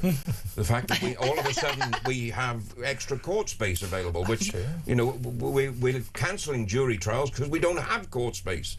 So, again, once, you know, the Labour government is proving the age-old adage, how do you know when a politician's lying? Their lips are moving. But this is, to me, this is exactly the same as what Keir Starmer's doing and Shabana Mahmood and all of them that are coming out and saying they are setting the narrative. Today I had a phone call at 5:30 this morning to inform me the police are changing the start times, the finish times. They're putting up extra security cordons to create a bottleneck as the march moves through Trafalgar Square. I went down to Trafalgar Square at 8:15 this morning to see exactly what I was told in that phone call taking place. They are trying to set, in my opinion, set the stage to create the violence they need to prevent this from happening, because they know they are a government on their knees, desperately clinging to power by every measure and imaginable. And if they can create the narrative and then make the narrative of reality, they'll use whatever power they've got left to shut down things like this and to kill freedom of speech and freedom of expression, which ultimately is the aim of this current Labour government. We see it because of the things the Prime Minister says. And yeah, it's with the sort of two-tier approach to everything. They don't take the same approach to the Nakba Day anniversary. They haven't taken the same approach to the pro-Palestine marches. They seem to be willfully ignorant of who might be behind, at least in part, the curation and coordination of these events, which brings probably one of the most difficult topics to address, and I'd imagine it's something that you are asked about a lot in this day and age, which is the place of Islam in the United Kingdom. Today we're seeing this sort of writ large with the Unite the Kingdom rally, which is putting Christ at its centre, and the Nakba Day parade, which is very much, whatever people say about geopolitics, this is largely a Muslim stroke, I would argue, Islamist event. I feel like the government doesn't know how to deal with this at all, other than put its fingers in its ears and live in fear, really, of upsetting the Muslim community. From a religious point of view, as a bishop, how do we address this? We know throughout history that there have been huge clashes between Christians and Muslims. We can see around the world Christians being persecuted by Islamists. Just last night, actually, Donald Trump took out a leader of ISIS in Africa. And yet it's something that we're not allowed to speak about. We have to pretend that it doesn't pose us a threat at all, which will, at the end of the day, if it continues to grow, be at the expense of the Christian natives of the United Kingdom. How on earth do we tackle this? Well, the first thing we have to do is deal with the fact that Islam is a religion and an ideology is not a race. And the problem with most people in this country is they're afraid to say anything about Islam because that section of society that pushes that ideology, because not all Muslims do, and they were coupled with our government, have made the country afraid of saying anything because we treat it as racist ideology, and nobody wants to be called a racist and nobody wants to be called Islamophobic. The second thing that we need to do is look at what is it that they're really trying to achieve. Well, the goal of Islamists is not community cohesion and not cultural combination. What they want to do is absolutely replace every nation they go into. You look across Africa, you look across the Middle East, how many Christian nations that are now Islamic states because of what happened, and accept that an ideology that is counter to our laws, our principal religion, our democracy, our judiciary, all of these things has no place in this state. We have laws that protect freedom of religion in terms of worship, but that should not give any religion the freedom to attempt to overthrow a country, because, let's face it, 100 years ago, what Islamists espoused with the replacement of our government under Sharia law and establishment of a caliphate in the United Kingdom, we would have called that treason and they would have been hung for it. And we've got to start dealing with it as it really is, and have, as I like to say, the testicular fortitude to actually call out the evils and the horrors of certain ideological espousements within that religion and deal with them head on, with a government that is either not afraid to, like we had under the Tories, or not in bed with, like we have with Labour, who won't do anything about it because, let's be honest, they need that voting bloc to get into power and to stay into power. We've seen on the right wing of politics, and particularly on the right of politics, a sort of how can I say it? A lot of people turning to Christianity as an identity, twinned with a national identity. And a lot of criticism of people on the right wing who say they're Christians. I've been accused of, oh, well, you're not really a Christian, are you? You can't be a Christian if you want to control the borders. Oh, you're just doing it for show. Is there a sense, do you think, that people adopting Christianity in a political sense, is it a good thing? Is it a bad thing? Or is it preferable to have the sort of render unto Caesar what is Caesar's approach and keep these domains separate? Or is it inevitable that they are intertwined? Well, the Bible, Paul, the apostle, writes about the relationship between church and state. The believers, we see, he commands us to pray for the leadership of the day. Those are social leaders, they're not church leaders. We have a society that is built on a millennia of the church and state being hand in hand. Our sovereign, that still hasn't answered my letter, but our sovereign is the head of the Church of England. The church and the state are intrinsically linked. We don't have a king with the crown because it is the church that gives him that power. Politics has always been linked with the faith. Even in the Old Testament, it was the prophets that were, and the judges that were men of faith, that were the rulers of the municipalities, rulers of the cities. When we have that Christian faith at the heart of our politics, at the heart of our democracy, it shapes our morals, it shapes our values. What we've seen since the end of the Second World War is the gradual erosion of that. And now what do we have? We have a society that is morally vacuous, completely degenerate in so many different ways, because we've removed the very thing that kept this country in a moral tradition for hundreds and hundreds of years. And people like myself and the other patriot pastors that stand up at the UTK, and so many ordinary people that are part of these marches and part of this movement, are finding that moral value again and refusing to say, we're just going to let society carry on in its degradation. We're not going to allow society to be, with my history lesson, like the Epicureans in Corinth, when Paul writes to the Corinthian church, where everything was about doing whatever you wanted in terms of your own personal pleasure. We're saying, no, there has to be a gate. There has to be confinement. There has to be a moral compass. And the only moral compass we have that is true, that is just, and is eternally righteous is Christ. Oh, amen. Oh, could I just say, Donna in London said, great to see the Bishop in the studio, an amazing minister man, always brings tears whenever he preaches, wishing him all the best for today. God bless you, Bishop. Look, you've brought tears to my eyes. Beautiful voices. So honestly, I just want to keep you in a cupboard and open the door every now and then when I need a little bit of, a little bit of a confidence boost. Just open the cupboard and there you are. I thought that, the only thing I would disagree with you on is I don't think there's ordinary people. I think if you put your head above the parapet, I think that makes you extraordinary these days. Yeah. To do what you do in that kind of environment, I think is very, very impressive. No. But if I could say, just as a caveat to it, there's only one reason I do what I do, and that is I'm but a finger that points to Christ. So for me, everything I do is for the thousands of people that will be there today and however many million watch on Social Line. Everything I do is not about me getting up and making a speech. I'm there to point all of those people to the one that redeemed my life. Oh, we better let him get it. Better. We better let him go and do it. Go. He's doing the work of God. Right, Bishop Kite, thank you ever so much. Now, before we go to break, it is, of course, time for a quiz question. Oh, God, yeah.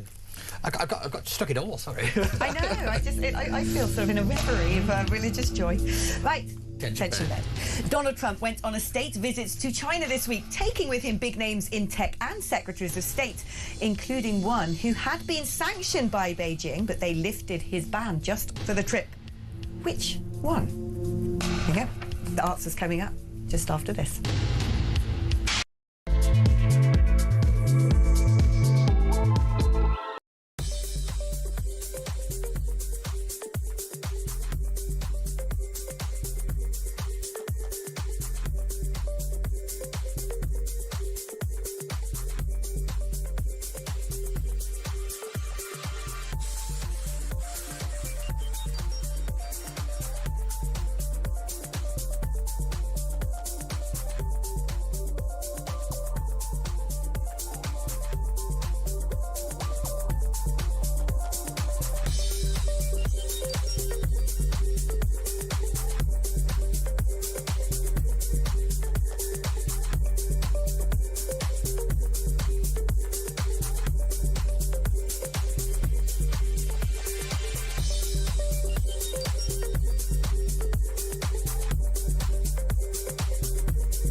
the UK. On DAB+, on YouTube, on your mobile, and on your side. This is Talk. Hello, welcome back to the show. Lots of messages coming in. I want to read so many because they are utterly fantastic. We're going to do a call as well before we cross over to our very own Samara Gill, who is just getting into position to tell us what is going on the ground. Still good morning in Quebec. Aidez-moi. Please send a Red Cross parcel with some decent tea and Wilkins cider. I like that. I love that. I love this message. Is Bish related to Richard Burton by any chance? It's a very good question. That voice. That voice. Mellifluous. Very. Oh. I'd like him just to narrate my life. I just want this. Yeah, just like he can just follow me around and just say, and Peter walked through. Do like an Attenborough kind of thing. Should we have him here every Saturday? Yeah, just like, I told you, in the cupboard, we can open the door, then we can feel better about ourselves. Fish in a box. Yeah. No, Fish in a box. No, he's wonderful. I just, honestly, it's as Stuart and Darby says, as an atheist, this man is an inspiration. I love living in a Christian country. I love the freedoms it gives. And this man has to keep getting support, says Stuart and Darby. I agree with that, actually. Jane says, Abraham separated all peoples and languages because they couldn't get on. It's been going on for thousands of years. Well, it's true. The Tower of Babel was when humanity all decided they wanted to get together and speak in one voice. And it was like, well... doesn't work. And build a big tower up to heavens, and God saw it fit to say, Yeah, just go back to the atheist comment. I'm not a particularly religious person, but the way he speaks with passion, I think, is a very powerful thing. We don't get it from politicians these days. Nobody really means what they say. Yeah. And that was a genuine, he meant every word of that. But this is the thing, so many people are Christian by osmosis in the United Kingdom and don't even realise it. And it was, I at one point suddenly thought, I should probably learn what all this is about as it sort of runs the country behind the scenes and has done for millennia. And so that's when I decided to actually open the Holy Book. And I was just like, whoa! Yeah. It's the best thing I've ever done. I have to admit, if you read the stories in there and the history, even if you just look at it from that perspective, it's genuinely quite interesting. You don't do the religious aspect of it. Yeah, indeed, cultural context. Alex, having just heard what David Lammy has said about the United Kingdom rally, I'm beside myself with fury, disbelief, sorrow and despair at what this evil Labour government are doing to the decent British people. Please God, Nigel Farage's mission in life is to restore our country to its best, says Amanda. And news is that the police have arrested Ryan Bridge. I know Ryan, he's from the Raise the Colours, who started hanging the flags up. They've just arrested him in London. For, do we know? I don't know, I've just had that come in. A number of people have messaged me that, so I think it probably is true. I'd like to give the Bishop a round of applause, thank you. Alex, what you just read out about Lammy's post on X sent shivers down my spine. We're living in a replica of Stalin's Russia, and I've been saying this ever since the Southport tragedy. Bishop Kai is fantastic, a really brave man. So glad Talk gives him airtime, says Catherine in Cardiff. Oh, more airtime from him. They have extra court space available. So why is the trial of the man who stabbed 2 Jews in London not until next March? Yes. I suppose that might be gathering evidence as well. I don't know. Alex Starmer won't prescribe Hamas because then the police will have to arrest half the protesters. So many messages coming in. Oh, Anna is in Finland, by the way. We forgot that one. And I almost read a message earlier about facial recognition at the march today and thought I almost said out loud, fecal recognition. I mean, that's an interesting way of digital ID. What was her name? Gillian Keefe. No, Gillian McKeith. Gillian McKeith, yeah. Let's go to the poo. Right, shall we take a call? Yes. Let's speak to Richard, who's in North London. Good morning, Richard. Yes, it's terribly concerning to hear what Lammy has said, but a point I've made to Ian in the past is that I think it's becoming clearer and clearer that that the Fabians that are behind the left in general have, for I think about 80 years, been trying to create a new country, of course characterised by much larger levels of government spending and of course a much more multicultural society. And I think this is the central divide. I think the British people never really wanted a new society. This has been done surreptitiously and covertly. And, of course, it's now leading to an incredibly divided society. Just a quick thought, by the way. The knife attack that took place on the train in Huntington at the end of October, that's gone completely quiet. And yet we're told that there's extra court space for people today who might... Alex, my point is this. If you look back to the beginning of America, it was about people from Europe saying, OK, we've had enough of paying taxes to a corrupt king. We're going to we're going to effectively start a New England, if you like. Now, I think in the future, we're going to have to think long term. And don't forget, a reform government will have a nightmare on its hand in the media as we try to lead the European Convention on Human Rights. We can't just rely on politicians. I think in the long term, we start thinking to the police. We say, look, I'll give you two examples. They turn a blind eye to shoplifting. And where I live in North London, I see drug dealers every day. Okay, they don't arrest them. They don't want to arrest them, probably because there's a concern about so-called community tensions.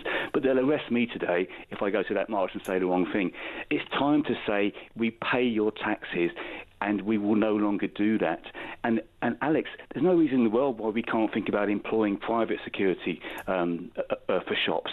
It's a different funding model. But what I'm telling you is the state have broken the social contract. It's time for us to say, OK, that's fine. We're not paying for you anymore. Wow, imagine that as sort of an entire national strike, sort of a tax. Look, I cannot condone or promote any such a thing because you know what, that Lammy would find some extra court space for me, wouldn't he? Certainly the Court of Ofcom might have an opinion or two if I started encouraging such things. And actually, do you know, it's interesting because as a Christian, when asked in the temple in Jerusalem when Jesus was preaching before his final days, and he was asked deliberately provocatively to try and set him up about, well, why should we pay taxes to our Roman occupiers as Jewish people? That is when he said, show me your currency, the denarii. What is on it? What does it say? And it, of course, is Julius Caesar.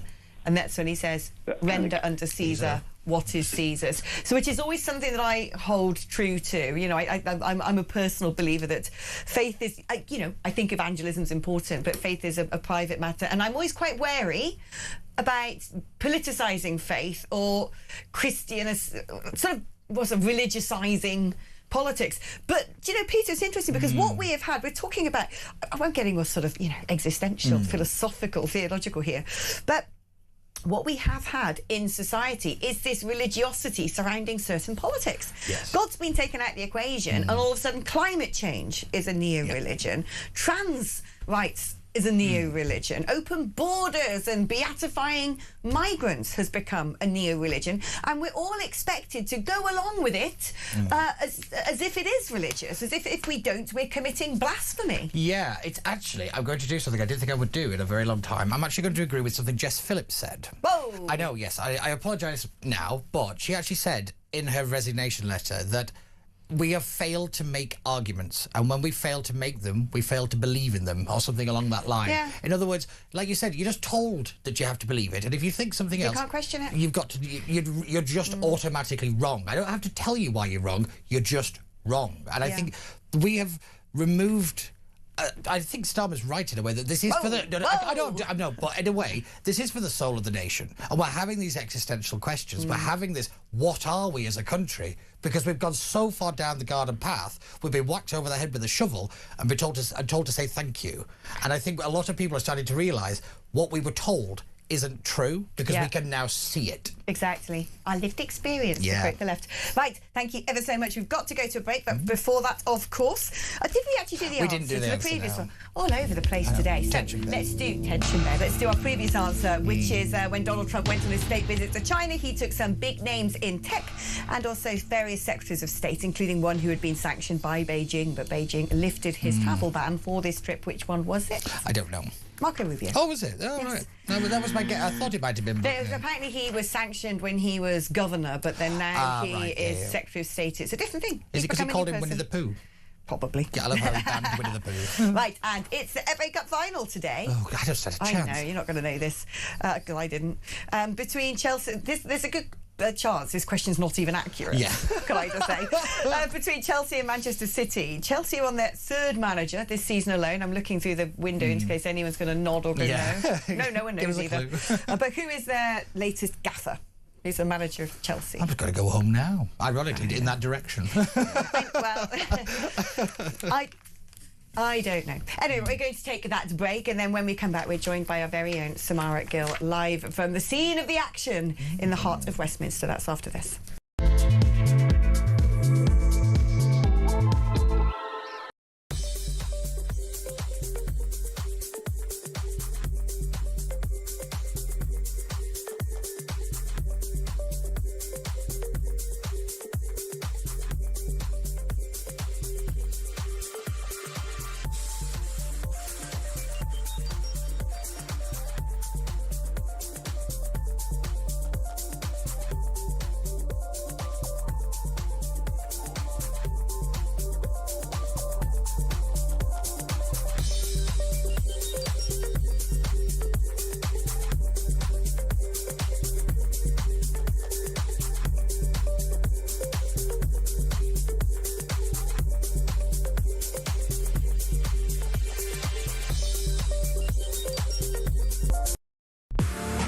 The Talk app. You can watch, catch up and listen to all your favourite shows and podcasts anytime, anywhere, all on the Talk app. Watching and listening to Talk just got easier. There's now only one place for the home of common sense. So head over to your App Store or Google Play and search Talk now.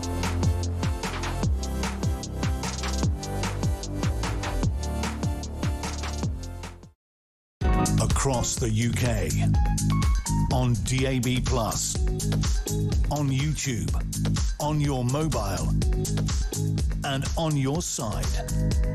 This is Talk. Right, very quickly, tension bed, Callan McFarlane. All right. There we go. Just got that out of the way because we're running short of time. I don't know why I answered it myself. You didn't answer me. Well, I didn't wouldn't know that. You didn't know. Right, OK, let us cross over to Samara Gill, who is in Westminster, keeping her eyes on what's going on today. Samara, great to have you on the show. Where are you? What's going on? What are the facts and the figures? Hi, Alex. Well, it seems that just as we've gone on air now, a pop concert behind me has started. That's always the way, isn't it? I'm in Parliament Square right now. There's thousands of people in United Oh, we have a little bit of a signal issue with our very own Samara.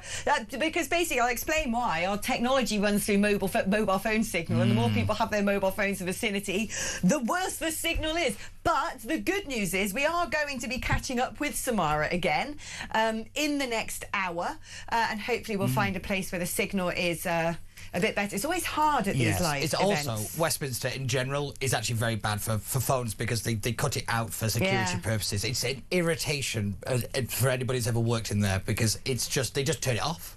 They literally just, in case, all security reasons. Right. But yeah, like you said, I had a feeling that might have happened. There she was, looking glamorous and gorgeous as ever, right in the heart of Parliament Square. Literally in the middle of Parliament Square. I know. I remember my days when I used to do live reporting, my ITV days, and it's... So, you have to have eyes in the back of your head to do that job, and I'd imagine she's going to have that today. She seems to be with the Patriots right now, though. Yeah, good girl. But no, she's a brilliant reporter, intrepid reporter, gets herself right into the I think if you do stuff like that, action. very brave. Let us talk about something we haven't spoken about today, which is actually very conveniently for the government. It hasn't really been spoken about a lot, but it's the fact that Number 10 is refusing to release the Mandelson vetting files. Now, this has been a massive controversy at the heart of government. Starmer's judgment. Did he lie to Parliament? And this, to me, is utterly reprehensible. Downing Street is refusing to hand over Lord Mandelson's vetting file to Parliament and is rightfully being accused of a cover-up. The move has been condemned by Parliament's Intelligence and Security Committee, which is overseeing the publication of the files. I mean, that to me sounds very much like they know. They know something that's in those files that if it gets into the hands of the general public will not look good. Yes. And I think it's because of something to do with Donald Trump. I'm now starting to believe that they gave Mandelson the job because of how low their estimations are of Donald. They gave the job to Mandelson because of how low they think Trump is. That Mandelson speaks Trump.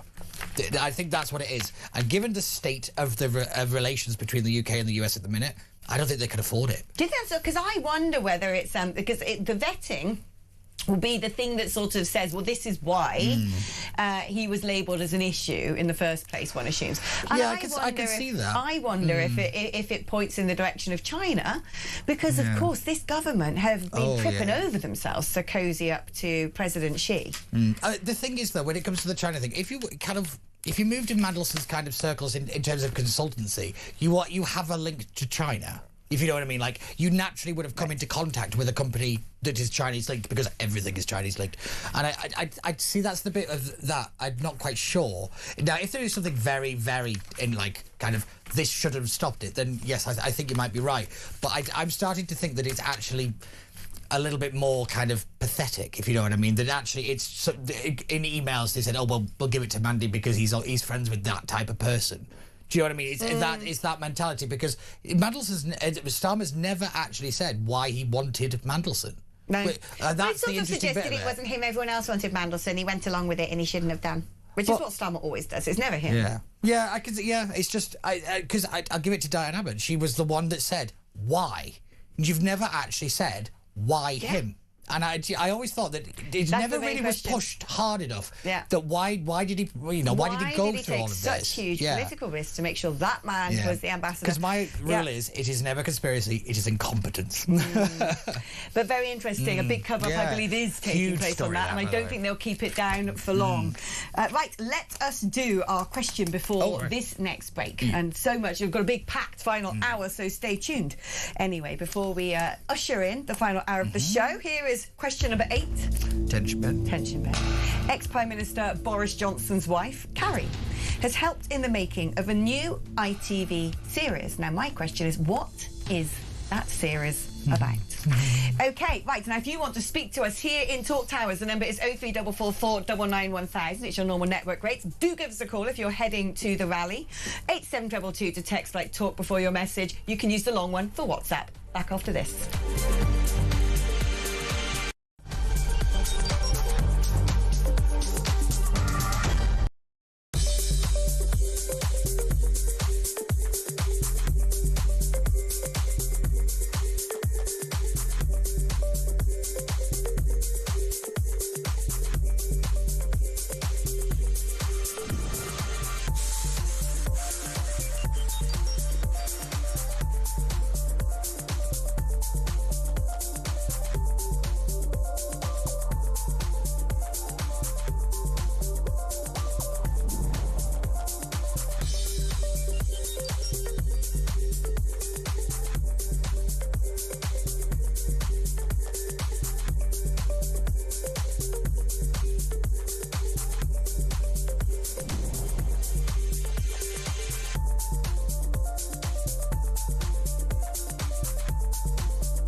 across the UK.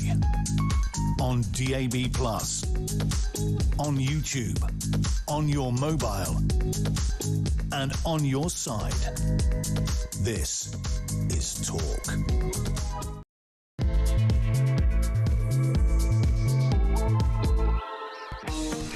Hello, welcome back. What an action-packed day Yeah. we're having, aren't we, Barnsley? Yes, definitely. What a great day so far. My brain's all over the place like this. There's so many stories taking place. I love it when a Saturday like that is... Proper news day. Proper news day. Someone's just messaged, Alex, that's a jammer working. We did try and connect with Samara, who is down in College Green, but when you're using mobile phones, and do you know what? I'm actually watching Sky having the same issues. Oh, yeah.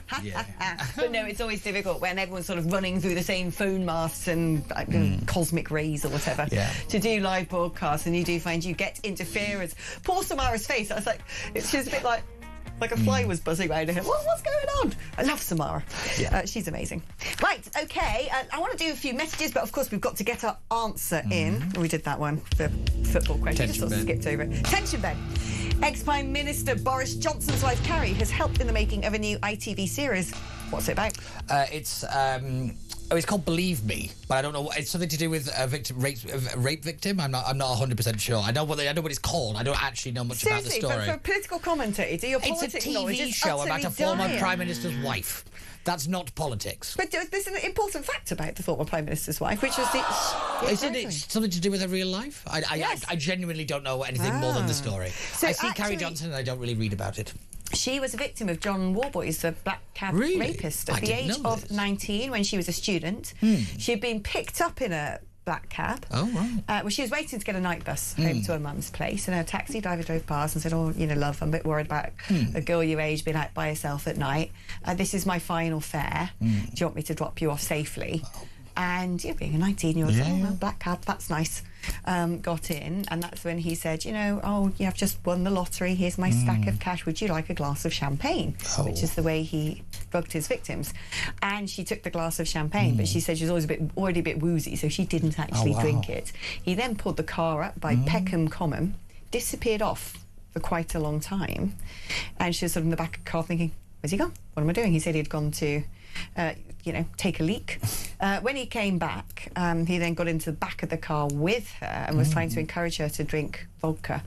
But she believes that he was waiting for the drug to kick in. I didn't know this. But she hadn't drunk the alcohol. I didn't know this at all. And she was one of the people called up as a witness in his trial 17 years ago. Wow. So that's why, she's been involved in making it. that Right. documentary. It was a dramatized docudrama thing, yeah. So I genuinely didn't know that, and I've met Carrie loads of times, and I didn't know that. There you are. Yeah. So, I have to admit, I'll be very... I just thought she was having a crack at acting. Oh, really? I just saw that she was in a TV show. I didn't know the backstory about that, actually. Yeah, I've known that about Carrie my for instant a while, reaction actually. was, is this going to be about animals or green things? Yeah, no, that's what you would think. Yeah. But I knew that about Carrie anyway. I didn't know that. So there you go.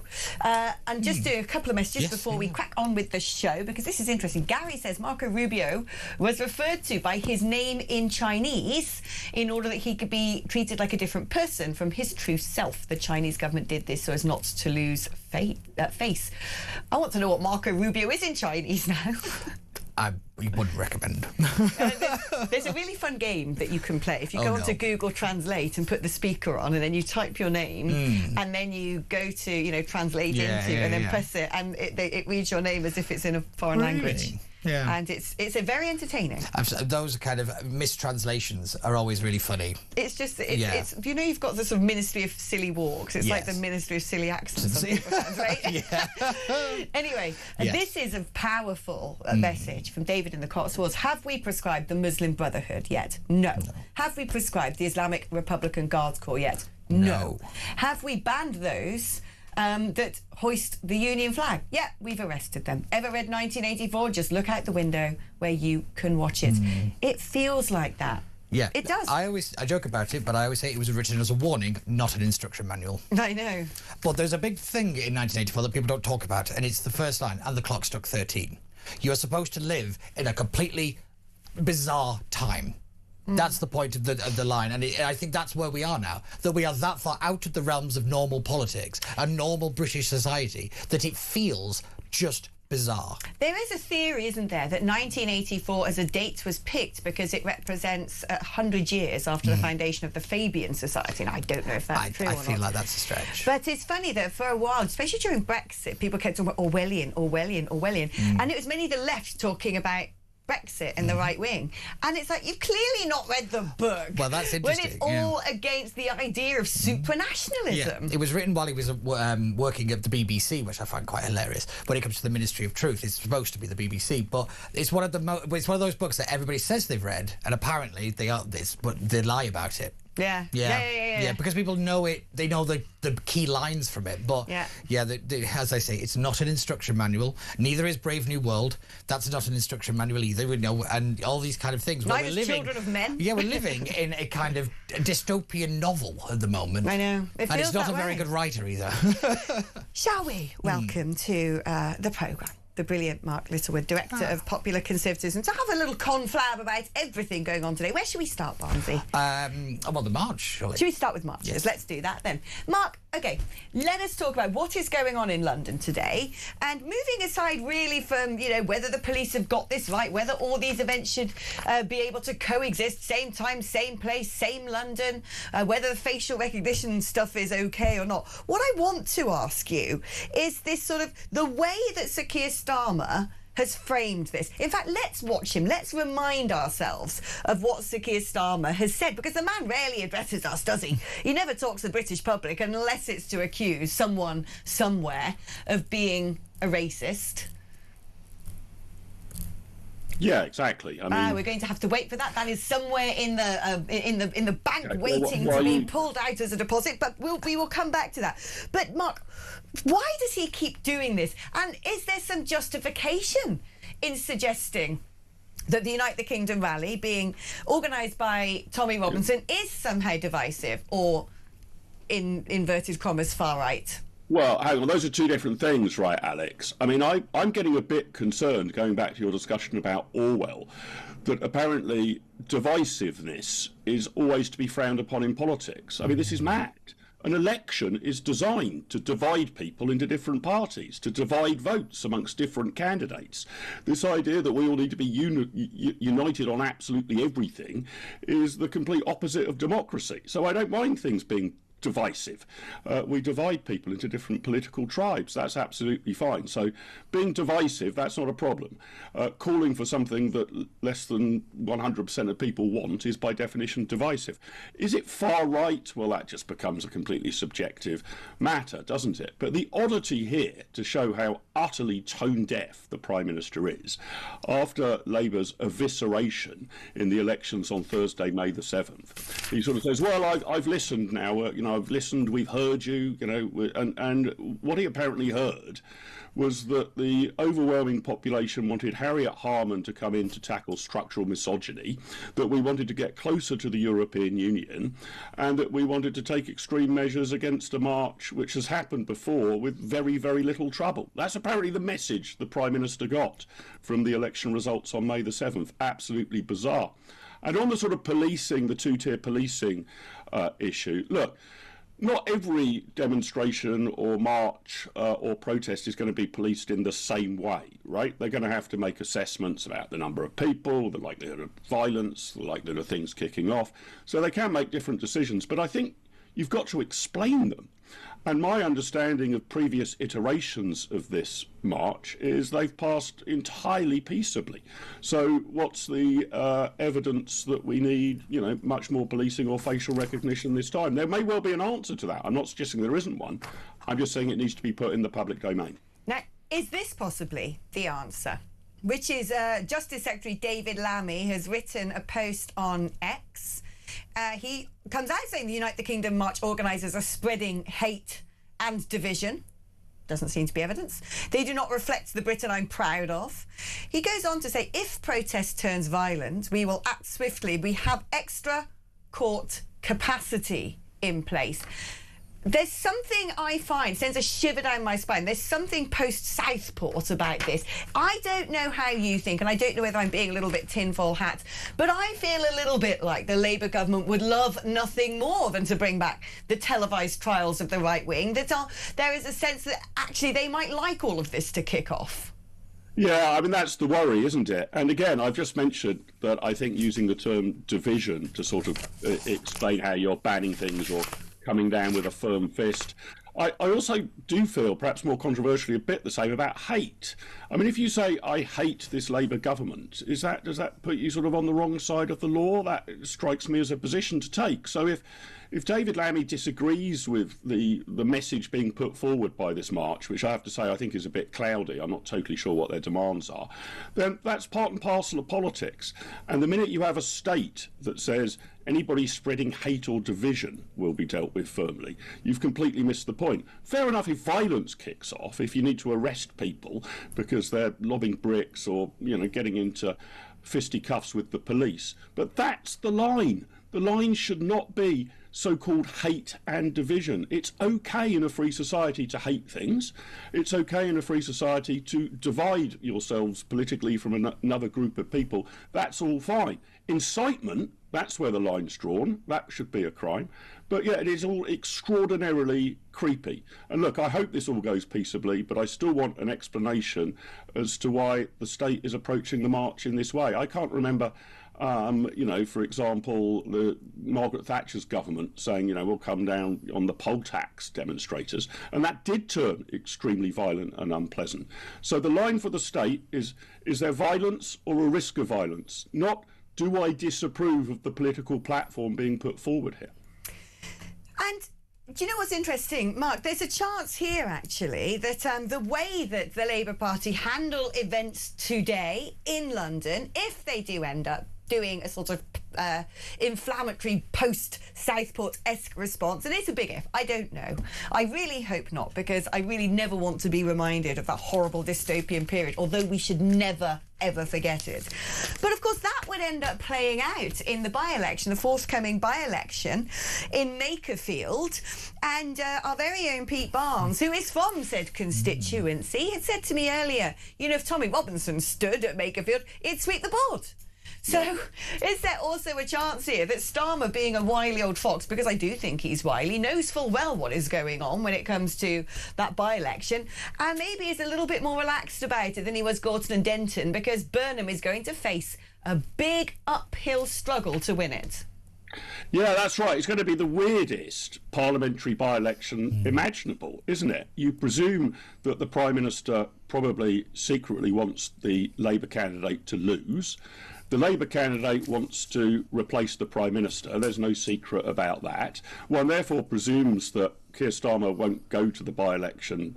If he does, it will be for a completely fleeting visit to speak to, half a dozen Labour activists. How are you supposed to vote in the by-election if you're a voter who wishes the Keir Starmer government to continue? I mean, I appreciate that's a minority of voters now, but you might imagine 10% of the electorate want Keir Starmer to stay in office. How are you supposed to cast your ballot? You couldn't vote for Andy Burnham because that's a surefire way of getting rid of Keir Starmer. So it's completely weird state of affairs, and I think that it's being treated really as if the Labour candidate, we can presume, I think that will be Andy Burnham, will be a shoo-in. Far from it. I mean, if you look at the local election results there, the general election result last time round, OK, perhaps a bit of Burnham stardust boosts the Labour vote against what it would otherwise be. But it's going to be an incredibly confusing set of messages. Labour's going to be running, I think, on the platform of vote Labour to get rid of the Labour Prime Minister. I mean, not explicitly so, but that will basically be the message, which is completely strange. So I wouldn't be surprised if some independent Starmer loyalist decides to put their name on the ballot paper because they want to prop up the Prime Minister. It's complete madness. And as I say, there's no guarantee at all that the Labour candidate, that Andy Burnham, will prevail there. And as you were implying, Alex, or I was inferring, that's probably the outcome that Keir Starmer wants, that Burnham falls short. So completely extraordinary. The other thing I expect, I mean, ask Pete Barnes, but I think this would be true of any constituency, I can't speak for the people in Makerfield, is generally speaking, voters don't like elections being called for unnecessary reasons. And this by-election has been called not because Josh Simons, the outgoing MP, is dead, dying, ill or in prison, but in order to somehow overcome the internal difficulties of the Labour Party. Generally speaking, voters don't like elections being called for those reasons, either by-elections or general elections. Look back to Theresa May's ill-fated 2017 general election. So one wonders whether the enthusiasm that's being expressed by those desperate to see Andy Burnham being Prime Minister in Westminster is going to be in any way mirrored on the doorsteps of Makerfield, who might be scratching their head and asking themselves, what the hell am I being asked to vote for? Which candidate should I vote for? And why the hell am I being forced back to the polls anyway? So this is absolutely wrought with danger for each and every faction of the Labour Party. But one would imagine not Reform UK, who could take a very interesting scalp. Mark, thank you ever so much. Let's take a call now, because Michael in Luton is in London, I believe, right now, on the for the Unite the Kingdom rally. Michael, how are you? Hello, Alex. Can I correct you? Yes, I'm not in London. I'm actually watching the parade and the anti-demonstration on YouTube. Right. And what are you seeing so far? What I'm seeing so far is disgusting as far as the police are concerned with the Unite the Kingdom rally. They're kettling the people in, as they did 2 years ago with the St George's Parade, where they kettled them in and provoked them into actions that they didn't want to take. This is what's happening again. And I'm just looking at the Free Palestine March, and where are the police? I can't see them. Oh, really? I've seen one police officer. There we are, panning round. There are none. Gosh. There are none. Yet we've got wall-to-wall coppers with the Unite the Kingdom parade. Wow. This is absolutely disgusting. That it is. Well, thank you for letting us know that, Michael. My producer Kieran's just said there are some police at the Palestine March, but I'm sitting in a studio, so I can't see the optics and compare them side by side. But, you know, even with that, this is the thing, right, Peter? Even without, even if it was the other way around, even if the police were a heavy present at the Nakba Day thing, we are so tuned now. It's like the boy who cried wolf. We're so tuned now into anticipating the British natives, the patriots, the people who are more likely to vote on the right of politics, to be constantly treated as if we are evil, as if we are wrong, as if we need to be controlled, as if somehow our concerns about the rapidly changing demographics of this country, our fears about foreign cultures coming in and riding roughshod over our own mores and traditions is somehow the problem. Our natural human instincts are to blame, and that somehow we all need to be brainwashed into instead believing that men coming from a culture who throw stones at women who are accused of adultery is the right thing to do. They look down on anybody that doesn't agree with them, as they think that you're stupid, or they think that you're a bad person for what you believe in. They think that their politics elevates them above everybody else. It is a way of sneering at people, and that is the Starmer government in one word. They sneer. And it's why, you know, the Red Wall will give the Labour Party one of its biggest, bloodiest noses it's ever had. And it's why the electorate is turning on the establishment. It has had enough of being looked down on and being felt sorry for, as though without them, you know, we'd all be, you know, at each other's throats. It is actually them that is causing this division. Yeah. And it comes down to that level of, I'm just a better person. They're just persecuting their own people at this stage. Yeah. All right, let us take a break, because after that we're joined by the brilliant Steve Gill, who we have every Saturday, and I've just thought of a really good question to ask him. But not before I ask you the next question in the quiz. No. Love it. We'll get there. Attention. Right.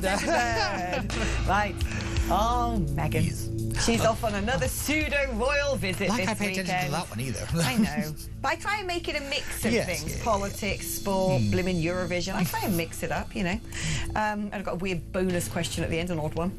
Anyway, that's by the by. Meghan is off on some sort of pseudo-royal trip again this weekend. Where is she going? Oh. Unfortunately, it's not to the dark side of the moon. It's away the answer. She's just going away. Go down the back bar rally.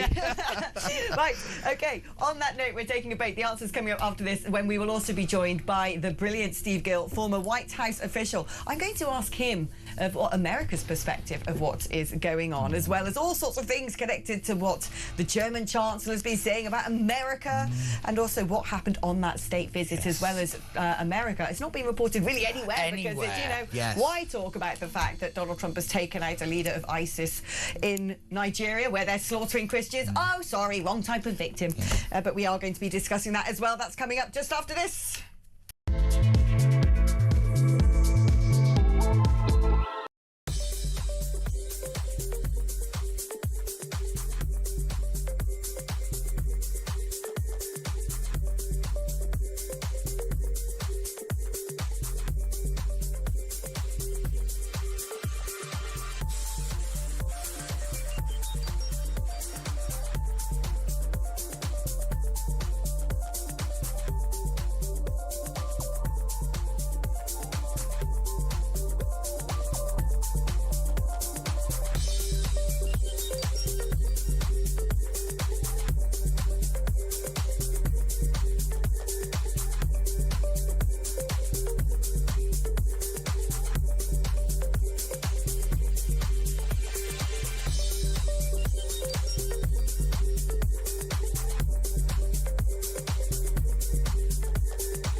The Talk app.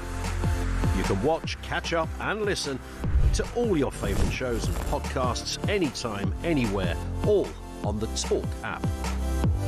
Watching and listening to Talk just got easier.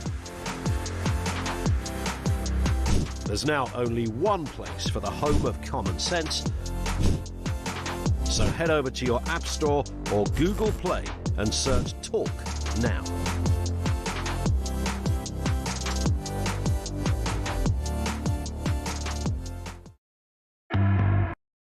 Across the UK, on DAB+, on YouTube, on your mobile, and on your side. This is Talk. Hello, welcome back to the show. And you ready, Disciple? Attention bed. Disciple man, we've done this for like an hour and a half now. You know, come on, George. Come on, George. My main man. All right. Okay, Megan is off on a pseudo royal visit this weekend. Yawn. Where's she going? I put away. She's just going away. I didn't know the answer yet. She's just leaving. I've finally taken the hint. But yeah, no, she's off to Switzerland to talk about children's online safety. Yeah, no, I don't care either. Right, okay, so the woman who's using her children all over Instagram to sell nonsense is talking about online safety for children. Okay. Oh, she never shows their faces. Oh, yeah. I want my privacy! Oh, I love that. The worldwide privacy tool from South Park is still the funniest thing ever. Oh, you can't beat that, can you? Right, okay, there we go. I just have to get around the board when it comes to the themes of our questions. Anyway, without further ado, let's welcome him back. We love him every single week. He's part of the triumvirate of truth. Yeah, which is it's the Barnsley, it's the Phillips, and it's Mr. Steve Gill. Hi, Steve. Hi, I love the quiz question. By the way, one of my friends, when Meghan and Harry were getting married, said, you know, she looks just like that girl who starred on Suits. I said, it is the girl who was on Suits. Oh, I love it. Of course, you know, her Hollywood acting career, one of the best to ever been born when it comes to stage of stage and screen. Anyway, now, the first thing I've got to ask you, Steve, I don't know if you've been monitoring events in the United Kingdom, but there are two big events taking place. Well, three if you include the football, but let's park that for 1 second. In central London, you have the Nakba rally, which apparently we've been having every year to mark the time that Israel was formed or Palestinians got upset or whatever it may be. We've also got a big rally taking place called the Unite the Kingdom rally, which has been organised by Tommy Robinson, who recently was actually over in America. I think he actually went down to Mar-a-Lago. I don't know. Now, as a result of this, our Justice Secretary, our very own David Lammy, who we love so, has said... The way these things are being policed, by the way, Steve, is a little bit different. There are not many police watching what's going on at the Nakba thing. Every police officer facial recognition technology happening at Unite the Kingdom. Now, he's turned around and said the Unite the Kingdom march organisers are spreading hatred and division. They do not reflect the Britain I'm proud of. Peaceful protest is a fundamental right. But then he says, if it turns violent, we'll act swiftly. Extra court capacity is in place. Now, Steve, this is the same man who cancelled jury trials because he said we didn't have any space in the courts. I just wonder if the Under-Secretary of State appointed by Marco Rubio, Sarah B. Rogers, will be watching this closely. What do you make of what is going on in London? Well, first of all, the fact that you can fly Palestinian flags and ISIS flags and other flags, Hamas flags on the streets of London, but if you fly a St. George's flag or a British flag, you may be forced to take it down or prosecuted. Again, I think what we're seeing in this is more of the Labour Party completely misunderstanding what the British people want. I mean, the same ones that are saying we should block, Americans from coming to England because they might be on the wrong side of this issue, have no problem with small boats continuing to bring foreigners illegally into Britain who are degrading the culture, degrading the job market, degrading the economy, raping, pillaging, and plundering. They're fine, but we can't let any Americans who might side with the British people on this. And there's bumper stickers in Tennessee because of all the people that are moving from California and New York and Illinois. Don't Californicate my Tennessee. Maybe it's time for the British people to have T-shirts and bumper stickers. Stop belaboring my England, because it is the Labour Party that's directing all this stuff that is so destructive. And yet their whole focus, I mean, I do keep attention. You guys know a lot more than I do. But the whole focus of the Labour Party is, do we replace Keir Starmer? You don't replace the captain of the Titanic when it's bearing full down on an iceberg and putting a new captain in who's not going to change course, who's just going to double down on the speed. And changing the personality doesn't change the policies that have people marching in the streets today. Do you know, has there been any reaction in America from people in senior positions in the American government about the fact that Joey Manorino and Don Keith, both American commentator podcasters, have been banned from coming to the UK because they're right-wing? Well, and by the way, Tommy Robinson wasn't just in the U.S. He actually made a brief stop here in Nashville. So he did a world tour, I guess, like Meghan, but without the attention. But the bottom line is that it is the British people who have a disconnect with Keir Starmer, with the Labour Party, and they're not doing anything to fix that, except, again, doubling down on blaming the Conservatives for pointing it out. And then, as we saw in the recent elections, the British people are fed up when they're getting a chance to vote. Again, you know much more about British politics than I do, but King Charles has, I think, a unique opportunity to be a monarch, to stand up, say, we're going to have elections, we're going to let the people vote, and show that he's something besides the transition. Oh, the gremlins are in our feed. The gremlins are everywhere today. Welcome to London today. I know, what's going on? Our live view camera's gone down. Something else has gone funny. Let's carry on talking, because it might be just that was a little minor glitch. Let's see if it's sort of smoothed out. Now, what you're saying, Steve, about, the Starmer and his people being very divided, there's something similar going across the whole of Europe, and it's reflected very much in what Friedrich Merz, the German Chancellor, has said recently, which is that, and I can't believe he said this is absolutely mad, he said he would not advise his children to study or work in the United States because of the social climate. What does he mean, the social climate? Well, I know, that was my response. I might take him down to Tootsie's on Lower... He's afraid I might take him down to Tootsie's on Lower Broad like I did Chris when he was in town a few weeks ago. They can't have any of that social interaction. Merz needs to worry more about his own internal politics and what's happening in the U.S. The AfD is growing like crazy. They're seeing the same anti-reaction to his leadership that we're seeing to Keir Starmer, that we're seeing to Macron in France. There is a common pattern that these leaders in Germany, France, and England are not listening to the people. and the people are not liking what they're getting. And he needs to worry less about Germans coming to the U.S. than the fact that a lot of Germans want to leave Germany. Yeah, do you know what? I'm going to get on a plane and come to America soon. I might not come back.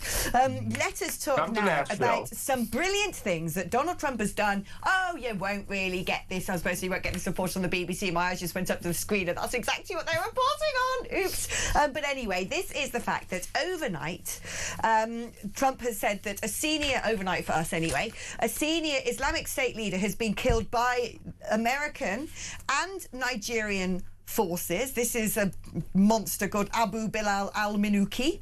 He was declared a specially designated global terrorist by Washington in 2023. But this is all about the growth, the massacre, frankly speaking, the genocide of Christians in sub-Saharan Africa.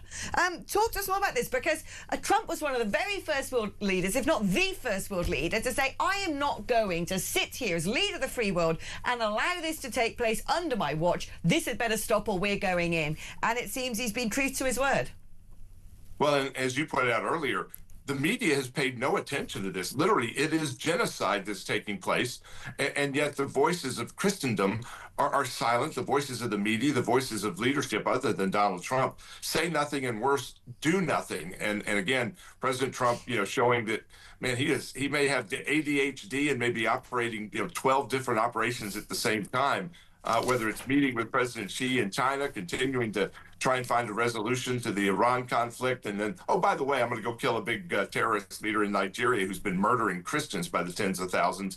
Man, the guy gets more done in a day than most leaders do in a year. It's well, all I can say is Donald Trump just goes up and up and up in my expectations, and Friedrich Merz is going down and down and down. Not that he was particularly high, so he'd have to fall from a lofty position anyway. Steve, however, you all, of course, are at the very peak of my love and my affection. The brilliant Steve Gill, former White House official, always here to give a sensible line from America. Definitely. I just, Friedrich Merz might not want his kids to go to America. I want to go. Better than here, innit? Like, look at all this nonsense going on in Westminster. Look at our evil dictator of a prime minister. Yeah, but I do think it just depends where you go in America now. I think, there are certain bits of it that are worse than it is here. Like California is just abhorrent. And I was watching a podcast with some big tech investors, and they were starting to call New York a flyover city.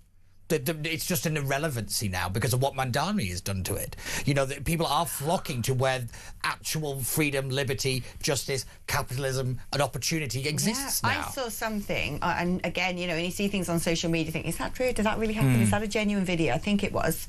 It made me feel ill. It was it was a Jewish girls' school in New York. Oh, God. And all around the outside of the school, all around the walls, there were just Muslim men, walking back and forth, praying all around the outside of the school, around this Jewish girls' school. And I just thought, that made me feel extremely uncomfortable. Yeah. Why is the West allowing the march of Islamism and pretending it's not happening? Because they enabled it. It's taking responsibility and accountability. Do you think they don't do it here, so they're not going to do it anywhere else? That's the reality. They enabled this because they thought it would keep them in power. Because they don't understand history, that these lot always turn on them. Yeah. Every single time, throughout history and around the world. They don't just turn on the political leaders, they turn on us. Oh, yes. We're sacrificial lambs for this lot that want to stay in power. How long? How many decades before we become so Lebanized that all of a sudden a Christian in the United Kingdom feels under threat? Well, it already is. Yeah. I think that's I often say, where people say, oh, it's our last chance to save Britain. Is there anything left to save? Yeah, I know. Happy Saturday. Well, I live outside of London. I'd say yes, there still is. Yeah. And I must admit, when it comes to the sort of narrative, wow, we should put the migrant HMOs in the places where they voted Lib Dem, I'm like, the thing is, those places are the untouched ones. And as much as I also think those people need to learn a life lesson, I don't want this problem spreading anymore. I don't want the cancer to metastasize anymore. Yeah, I don't want the detention centres. I don't care. I don't want the people here. If you know what I mean? Like where they go is not really the bit I'm concerned about. It's the fact that we have to have them in the first place I'm more concerned about. If someone said, we'll turn your cell of your house into a detention centre, I'd be like, bring it on. As in, they will be detained and then deported. Great. Just don't see the cellar? It's terrifying. My cellar is quite terrifying. They're all terrifying. Cellars are, as a general rule. Yes. Right, now, before we go to break, here we go. Here's a couple of... I've got some bonusy, weird questions for the end of the quiz. Right. Which celebrity... Oh, sorry. Tension bed. Tension bed. Which celebrity might run as Greater Manchester Mayor if Burnham does become an MP? There's a big name who is eyeing it up, or at least people are suggesting he is, which means that his people have told the papers that he is, I would imagine. Yeah. These things don't come from nowhere, but who is it? Who might fancy themselves to be the new Greater Manchester Mayor? See, I think I know it, but I don't think it's the one that... I think it's two different people. Oh. Yeah. We'll get to the answer, but yeah. We will get to the answer just after this break. And can I just say, coming into the studio right now, I can see her. She's become a bit of an overnight sensation on social media for speaking the truth so eloquently. If you've not seen her clip, we will be playing it in the next segment. And then we've got the brilliant Maeve Halligan here, president of Cambridge University Society for Women, to tell us all about her fight for freedom and especially freedom of speech. That is after this.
Across the UK, on DAB+, on YouTube, on your mobile, and on your side. This is Talk. It's a really amazing cause. Oh, there we go. So, by the way, hi, welcome back. We've got the brilliant Maeve Halligan, whose father is the brilliant Liam, who's a good friend of mine, and she's just telling me he's just done a charity cycle ride. But that isn't the thing that we brought Maeve in to talk about, because Maeve is making waves of her own. I see that, the Maeve wave. I like it. I'm gonna, there you go, trademark, give it to you. Because Maeve is the president of Cambridge University Society of Women, and she has really struck a chord with people who know something very wrong is going on in society, which is the very reason this clip has gone massively viral online. I want to say something to the many of you who I expect will probably disagree with me. I don't think that you're bad people, of course I don't. I think you've been sold a story, a comfortable lie, in which being progressive means never questioning the dominant institutional line, and it's a line in which compassion is equated with compliance. But real compassion asks hard questions. Real advocacy protects the people it claims to represent, even when that's inconvenient. Real activism doesn't silence lesbians, medicalise children, or tell a little boy who plays with dolls that actually he's a girl. There's no serious activism happening in these institutions, as I've unpacked. There's ideological enforcement, language policing, nasty online abuse, regressive demands dressed up as virtue, and there are children very likely to grow up same-sex attracted, questioning vulnerable children who are paying the price for our collective reluctance to say so. It's not bigotry to notice, I don't care what you say to me. It's not cruelty to object to it. It's not backwards to ask who exactly modern LGBTQ+ activism is for. Be brave.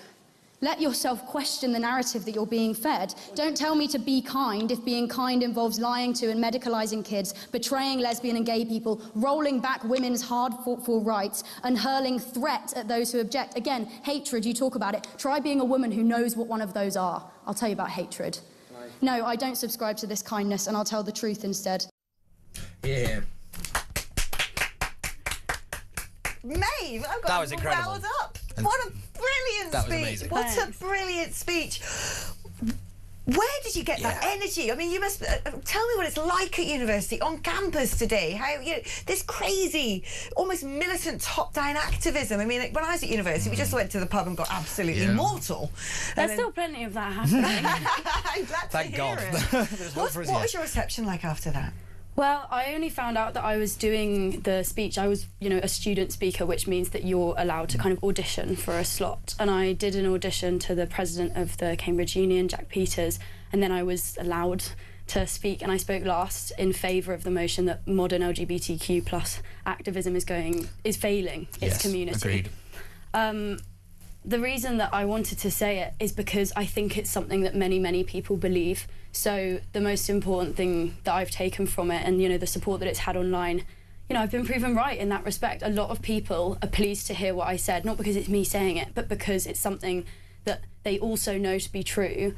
And I think they're happy that it has been said, especially by someone younger, because there is, and it's fair enough, a frustration with young people, especially university students these days, who really aggressively assert one, as I said in the speech, dominant narrative.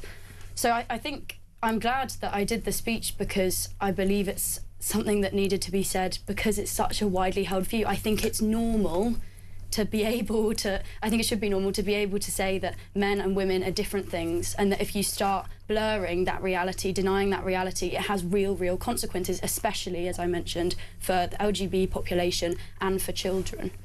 When it comes to this sort of sense of this top-down activism, these new religions being imposed on us, and the rather tyrannical way in which they're enforced and so readily adopted without question by people who are technically the gatekeepers, whether it be journalists, whether it be physicians, whether it be politicians.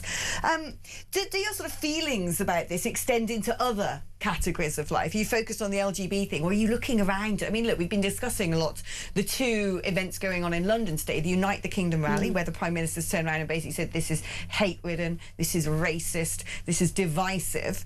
And then the other event taking place where we know they're going to be shouting globalise it, intifada, whatever you blimmin' say, from the river to the sea, all of that stuff. They'll be getting away with it with impunity, and yet, of course, no mention of that is being made. Do you have the same sort of sense, the burning fire in your belly, when you look at other areas of, let's say, the sort of social justice landscape? Well, look, people in so many different political, social spheres right now are galvanised. And the rally today, which, as you say, I mean, it's been dubbed far right, it's evidence of that, even though it's going to be attended by, 500,000 people. Many of them will be, young people, children, women. It's people are trying to smear it, and, I don't necessarily agree with that. But within this sphere, gender politics and ideology and all of that, it's been very murky and very frustrating, very emotional as a debate for a very long time. As you say, I was talking about LGBT people and about children, but I came to this debate first and foremost I was a girl at that time, but insofar as I believe it threatens women's rights. Yeah. And that for me is a really important part of it. Yes, I didn't focus on that massively in the speech, it wasn't the motion, but good Lord, that is such a crucial thing to consider when you start destroying the boundaries between, what is a man and what is a woman, when you start denying that. The bottom line is as well, it's a really sinister but surprising example of quite how far you can sell a lie. People know this to be untrue, and that's why when they see a 20-something standing up and being like, excuse me, and pointing it out, that's why people are willing to support it, I think, because they are frustrated by people, politicians, institutions, medical professionals openly lying. Yeah. And they're worried about the obvious ramifications that has already had. People have already been affected. Yeah. Children now have been medicalised irreversibly. They'll never ever regain the health that they had beforehand, and it all comes down to this ideology, to this willingness to lie. Oh, it's evil. I mean, I always think it's a bit like, we look back at when people had lobotomies for PTSD and we just think, what on earth I think this will be looked back on as one of the most horrific medical scandals in a very long time. I think you're right, and I think it'll end up being inquiries, and then it will be, government have to pay out, and it will be our taxpayers' money. But the doctors, the teachers, all those people who encouraged it will probably end up completely off the hook. I've got to ask you something, because staggering figures that 44% of women aged between 18 to 25 have voted for the Green Party, or said they would vote for the Green Party. Now, I look at their policies, things like they want to legalise all drugs, including the date rape drug. They want to legalise prostitution. They want open borders. They want trans self-ID. All those four policies, to me, put women at very real risk, whether it be from misogynistic cultural attitudes, whether it be from the prospect of potentially being trafficked, drugged, the hypersexualization of society. We've had this narrative today that everyone sort of bows down at the altar of the Kardashians, who don't act, they don't sing, they don't play sport, they've been made on a surgical table to look like sex dolls, basically.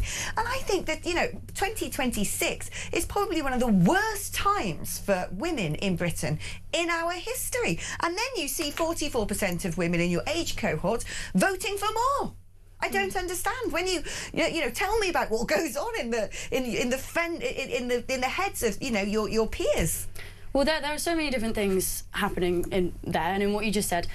Firstly, the majority of young women that are being pushed radically left, I would say, call it what it is, when you're, as a woman, when you're saying that, porn is empowering, prostitution isn't a problem, or legalise all drugs, open borders, and you are actively attacking any women specifically who disagree with you, that's radical, I would say.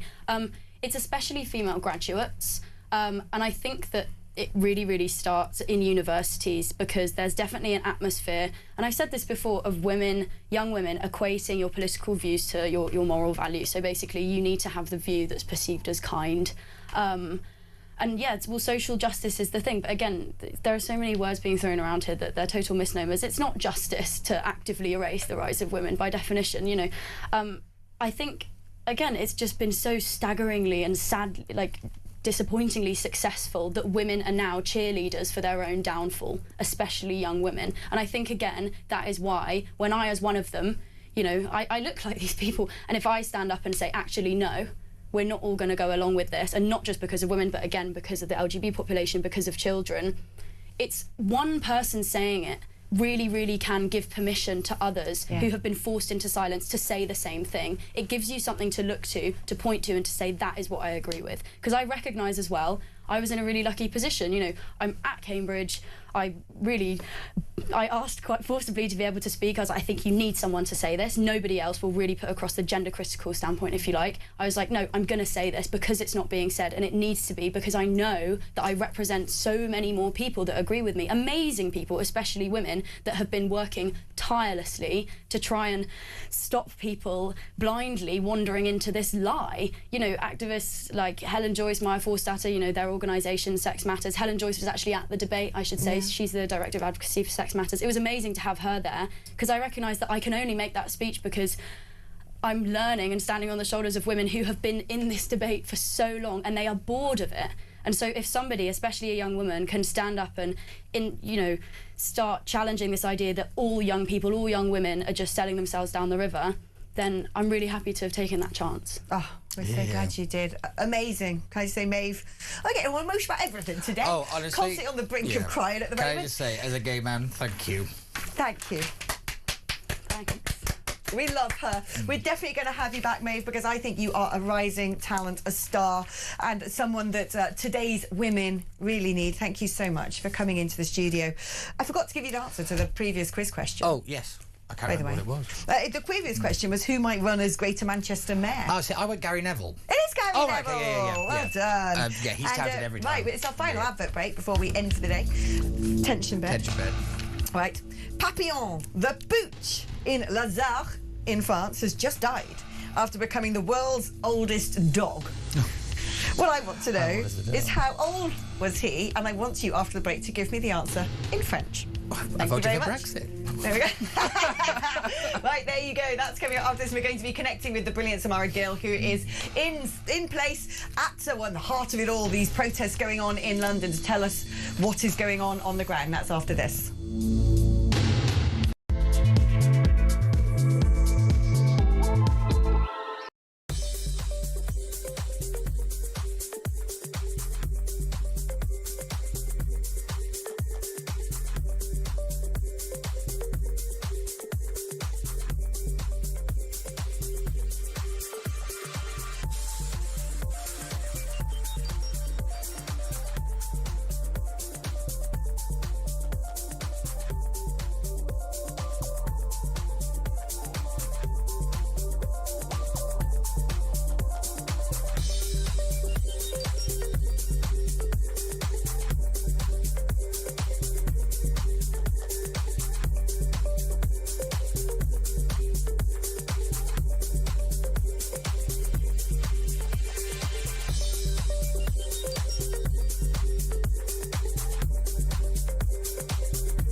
the Talk app. You can watch, catch up and listen to all your favourite shows and podcasts anytime, anywhere, all on the Talk app. Watching and listening to Talk just got easier. There's now only one place for the home of common sense. So head over to your App Store or Google Play and search Talk now.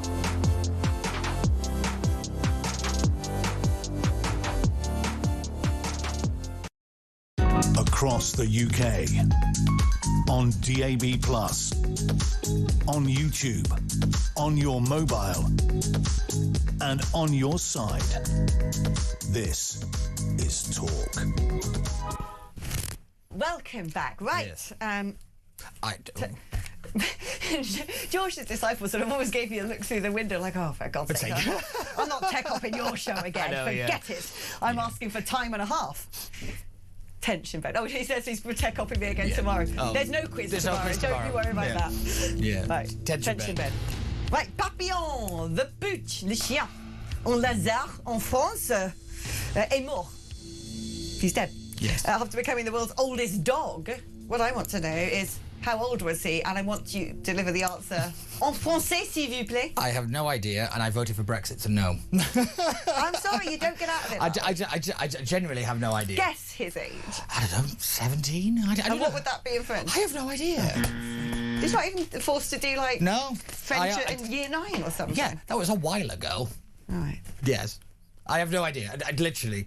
Language is of my big downfall. See if you can translate it then. Il avait 30 ans. 21? No? I genuinely have no idea. That'd be 21. Oh, right, okay. 30 ans, on being years. 30. 30? Yay! Yeah. That dog was 30 years old. 30 years old? That's like really you. old. I don't know if you I'm are. 35, but yeah. Nor are you a dog, but some might I've told you this before, but whenever my partner annoys me, he's Italian, I always go Brexit and he runs away. Joanna Salisbury says, where can I find Maeve's speech? I want to send it to my granddaughter. Look up Maeve, M-A-E-V-E, Maeve Halligan. She's been everywhere on social media, isn't she? Blooming brilliant. Talking about brilliant women, let's pass now to our very own Samara Gill, who's one of my absolute favourite human beings on this planet. How you doing, Samara? What's going on? Hi, Alex. I really hope the reception is okay. Honestly, I am here in the middle of the United Kingdom march. I'm among many people who have frustrations with the current government. They are not happy. Let's come to some of them now. Hello. What brings you here today to the United Kingdom march? I've probably come to see Tommy Robinson and his entourage. You know, I've been on nearly every march that he's done, and anti-ULEZ marches through the last 3 years. Yeah, that's where we are at the moment. My wife and daughter is in the march itself. I've only come here because I can't walk that far anymore. So I've just come to the sort of final thing so I don't miss out. Brilliant. Thank you. And what brings you here? I mean, there's going to be a counter-protest. Keir Starmer didn't want this to happen. I come here because I support our country and Tommy Robinson, and I was here in October last year, but it's so much better here because it's more open, and I don't like Keir Starmer and his party because I just think they're a nightmare for this country. There you go. Thank you very much. And just lastly, make Britain great again. How are we going to do that? Kick everyone out. So there you go. I think it's really important that Talk covers these protests because we cover a lot of the pro-Palestine ones. We cover the Al-Quds Day. It's important just to see why they happen and what the sentiment is. And that's what we're trying to get to here by actually talking to the people on the ground, Alex. Yeah, no, indeed. I must admit there was a bit of a sort of shocked look and laughing coming out of all of us in Gallery Studio after the kick everyone out comment. But it just goes to show the frustration of people on the ground. What are numbers looking like at the moment? Has the march begun? It's hundreds of thousands. I'll just get cameraman Freddie to pan for you just to show you the massive amount of people. Also behind me, there is more and more people funneling across the bridge. Now, there is going to be a counter-protest with Antifa, with the pro-Palestine movement, and with Stand Up to Racism, that's when it's going to kick off, and there's going to be major tensions. So we will keep you abreast of that on social media and online on Talk. But yeah, we're just here. We don't have to endorse any of the values of this. We're just reporting on it. But it's a very, very interesting movement, and you can see why a lot of our viewers, our listeners, are behind it. Yeah, no, indeed. And what are the people worried about things such as the police, the way the police are policing this, facial recognition cameras, things like that? Are people worried? People are worried. There is a calmness for now. Maybe it's the calm before the storm. There are 4,000 police officers deployed for this. The police presence is insane. They're basically blocking everything around here. But people seem pretty relaxed and chilled out. I think the facial recognition thing, we will see the consequences of that after this weekend and after this protest. So I guess that's a developing story there. But we will see. For now, there is calm. But let's just wait until that counter-protest, which is an estimated 30,000 people, will meet at Trafalgar Square. Oh, blimey, have you been to see the other side at all yet? No, we haven't, but it seems quite vicious. I can tell you that much from what I've seen on social media. They are masking up and they are coming out in order to counter this Unite the Kingdom rally behind me. So it's just very interesting to see how divided Britain is at the moment and how polarized people's views can be. So, you know, it's the current state of this country, and let's hope that we can be a little bit more together in the future. Oh, Samara, I'll be coming down your way very shortly, so I'll come and be your security guard. Although you do have the very tall, dark and handsome Freddie with you. We've actually got a professional security guard here today, so don't worry, Alex. But yes, all good. Girl, I'll be working out. Yeah. Samara, take care of yourself, and I'll see you shortly. Yeah, the security's there to Samara